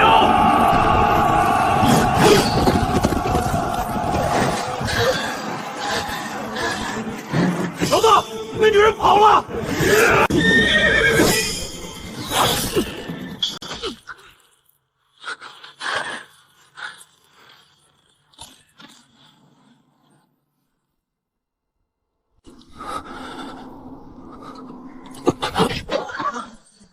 侯爷，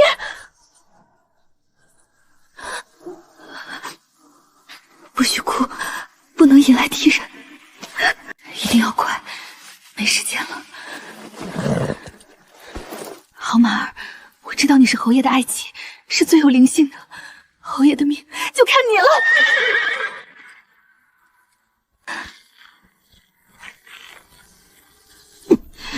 内心，再快一点。侯爷，别死，千万别死！这个人情欠大，你赢了，我不跑了。等你醒过来，我一辈子守着你，成吗？我在这里，快来人啊！糟了，好像有毒。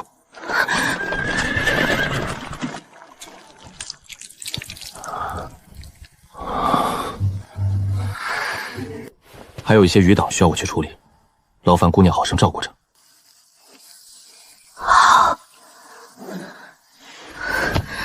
实在熬不住了。谁允许你这狐妹子守在这里的？都是因你而起，恒儿接连遭遇祸事，我绝不能再留你在此处。我被赶了出去。侯爷，内线找到了，大皇子的派来的人也都抓起来了。很好，不枉我假死一回，收拾收拾，启程回京。之前你说喜欢我，我我听见了，再说一遍，我想听。我喜欢你，小寒川，我喜欢你。我娶你。什么？我说，我娶你。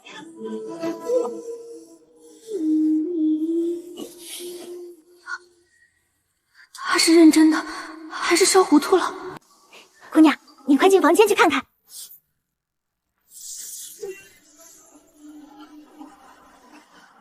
那鲜艳夺目的红色，仿佛要燃烧起来一般，看得人眼睛发热。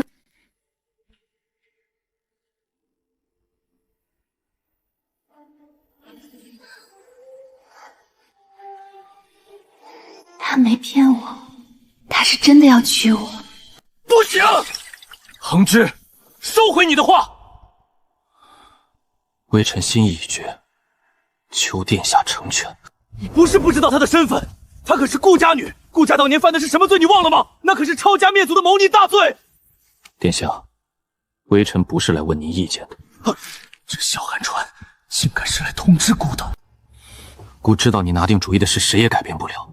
不过这件事不急办，你总要给顾一点时间，让顾再好好谋划一下。既如此，微臣先谢过殿下，臣告退。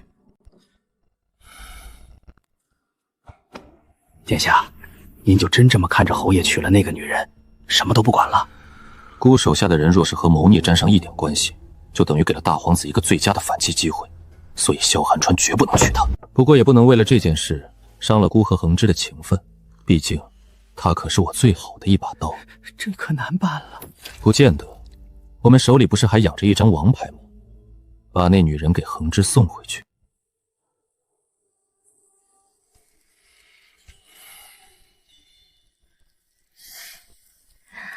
侯爷回来了。姑娘，门外有人来报，说是有亲戚来寻您。顾家人早就满门抄斩，我哪来的什么亲戚？侯爷，且过去看看。我陪你一起。妹妹，别来无恙。顾安宁，我的嫡姐，她居然没死。恒之哥哥，侯爷，太子殿下信到了。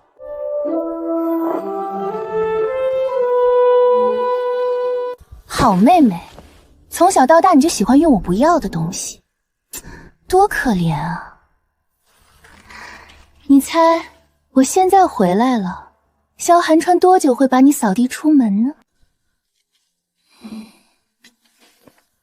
太子殿下信里说了什么？殿下说顾家谋逆另有蹊跷，说真如他所说，能够查清当年的真相，那么顾婉婉也就可以名正言顺的嫁给我。那您和顾姑娘婚事，是不是要先推一推？今日来的那位顾大姑娘如何安置呢？那位顾家大小姐，我们两家是定过娃娃亲，不过只是父辈随口一说。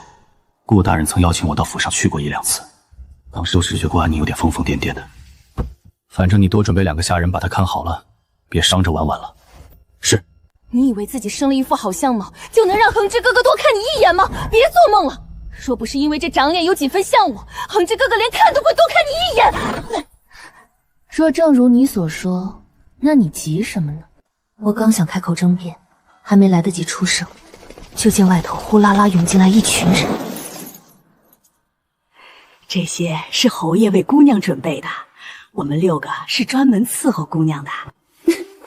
没关系，无论你如何嘴硬，现在我回来了，恒之哥哥便再也不会看你一眼。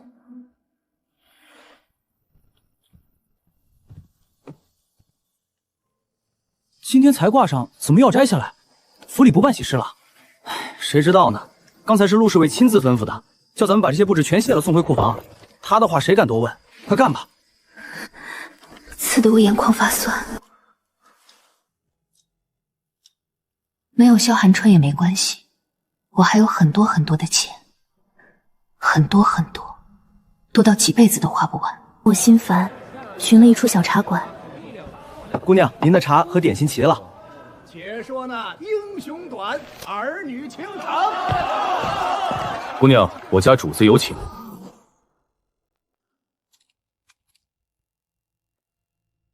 拜见太子殿下。你就不好奇，同为顾家的姑娘，为何孤能允许顾安宁陪在恒之身边吗？我当然想过这个问题，两个都是罪臣之女，梁成朝派顾安宁来征萧航川，难道就不怕萧航川弃了我，又转娶顾安宁吗？那他岂不是前门拒虎，后门进牢，白折腾一场了？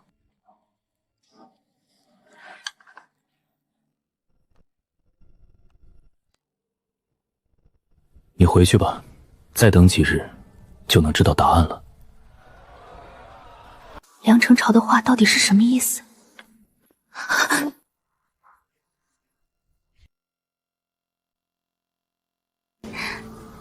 你回来了。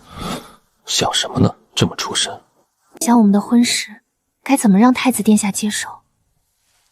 与其担心这个，不如想想我们的婚服该用什么花样。今日早朝后，我已经再次和太子殿下提起此事，他已经应下了。他答应了？分明几日前他还来敲打过自己，怎么突然又答应了？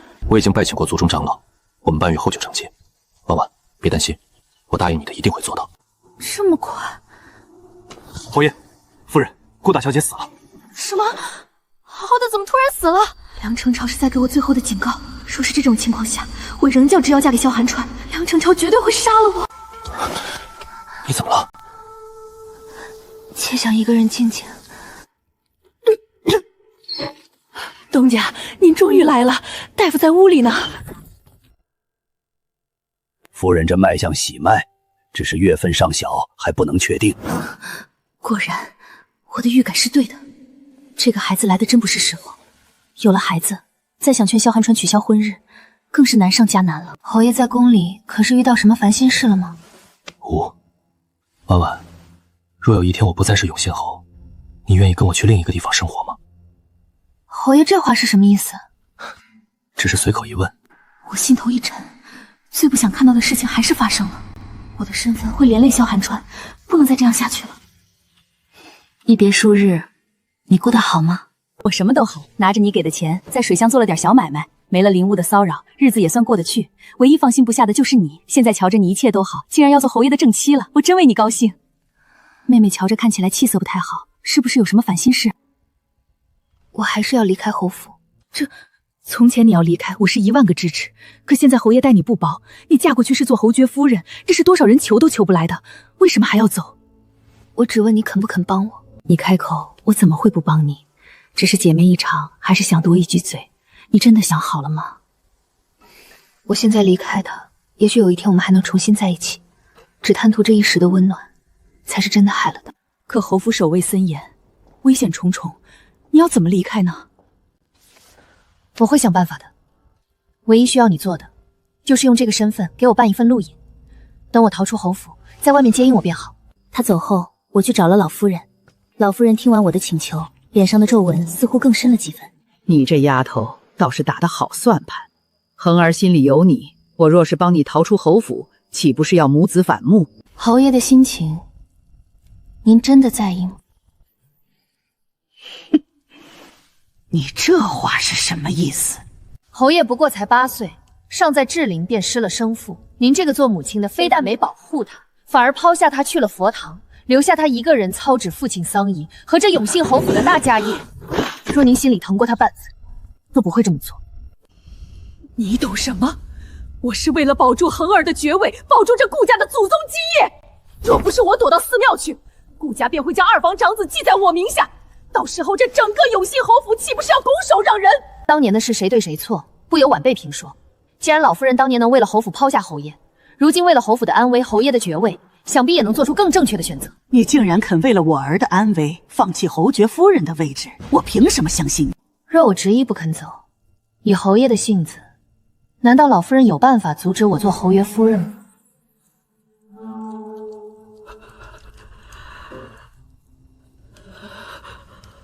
晚辈别无他求，只愿侯爷平安顺累。若老夫人肯行住，晚辈感激不尽；若不肯，晚辈也绝不强求。只是届时后果如何，还请老夫人三思。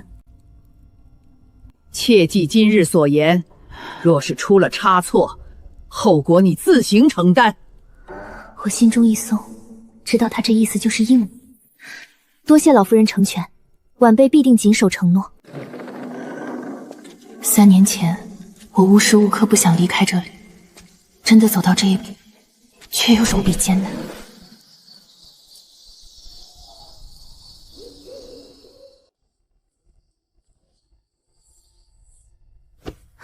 这么晚了还不休息，做什么呢？答应了侯爷的衣服，想在大婚前赶出来。婉婉，咱们以后的日子长着呢，慢慢来。这或许是我为他做的最后一件东西了。别捣乱，挡着光了。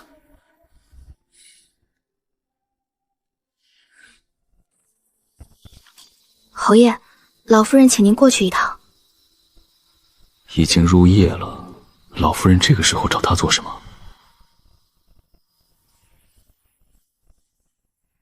别担心，无论母亲想做什么，都有我护着你。我不会让咱们的婚事有一点差池。你早点休息，我去就来。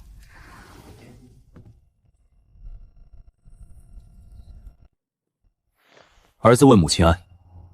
坐吧。你一意孤行定下婚事，我也管不了。既然亲手写了请柬，怎么不见给你外祖家也送去一份？他居然在向我讨要请柬。母亲，儿子只是没想到。没想到什么？没想到您能接受顾婉婉。母亲，从前的事都让他过去吧，以后儿子和顾婉婉一起孝顺您。去吧，侯爷这样说，老夫人该高兴才是。现在有多高兴？顾氏离开那天，他就会有多恨我。这个灾星真是把我们侯府害惨了。我不能白白吃了这个亏。你拿纸笔来，我要亲自给我娘家姐姐去一封信，让她把我那个未嫁的外甥女送来。顾氏不嫁，就让她顶上。就算恒儿恨我，侯府和我娘家也是一辈子姻亲，谁也别想撇下谁。姨父、姨母，真是个整齐孩子。这么一比啊，我家芙蓉是拿不出手喽。母亲好偏心，如今见了这么个标致的表嫂，连亲女儿也比下去了。这是我的小女儿于芙蓉蓉，你该叫表妹的。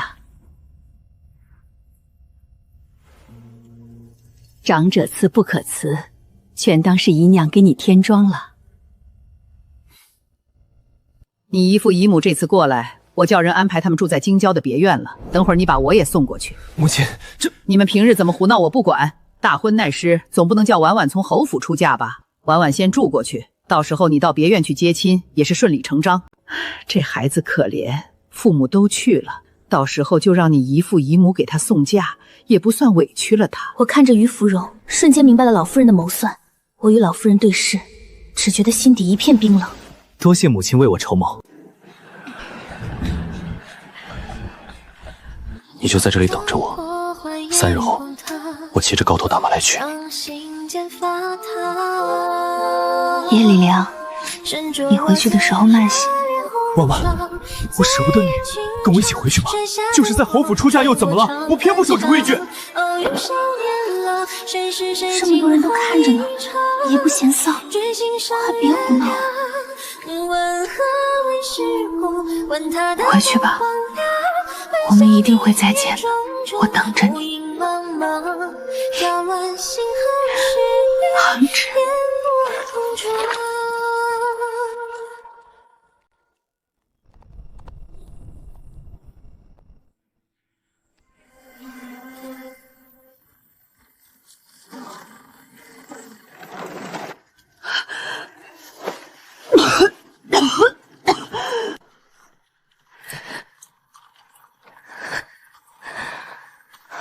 快了，快出城了。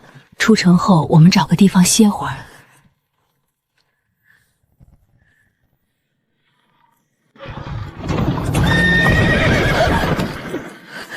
这不是出城的路。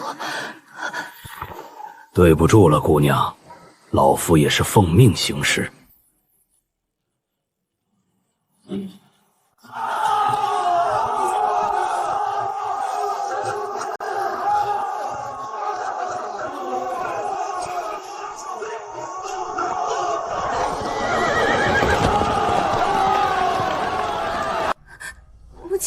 母亲，我不想嫁了。傻孩子，永信侯府是什么地方？10个咱们家也高攀不起。若不是他侯府里出了丑事，你那个眼高于顶的姨母能想起你？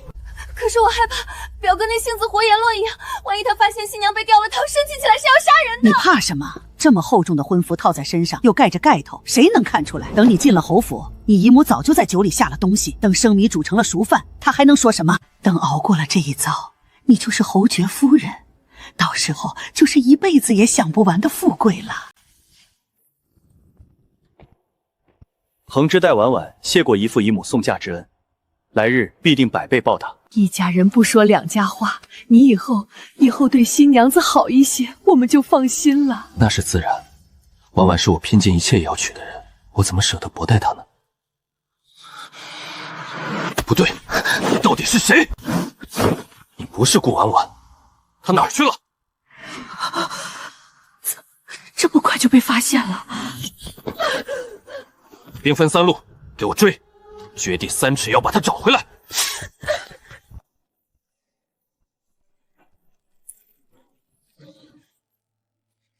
我依然飘浪，岩浆滚烫满。把这院子封起来，不许任何人出入。老夫人派去送夫人的那个马夫找到了，说那马夫被迷晕了，扔在半路上，夫人不知所踪。属下沿着路线找过，什么痕迹也没有，还要继续再往下查吗？不必了，婉婉，离开我，你会过得更好吧？如此，我便放你自由。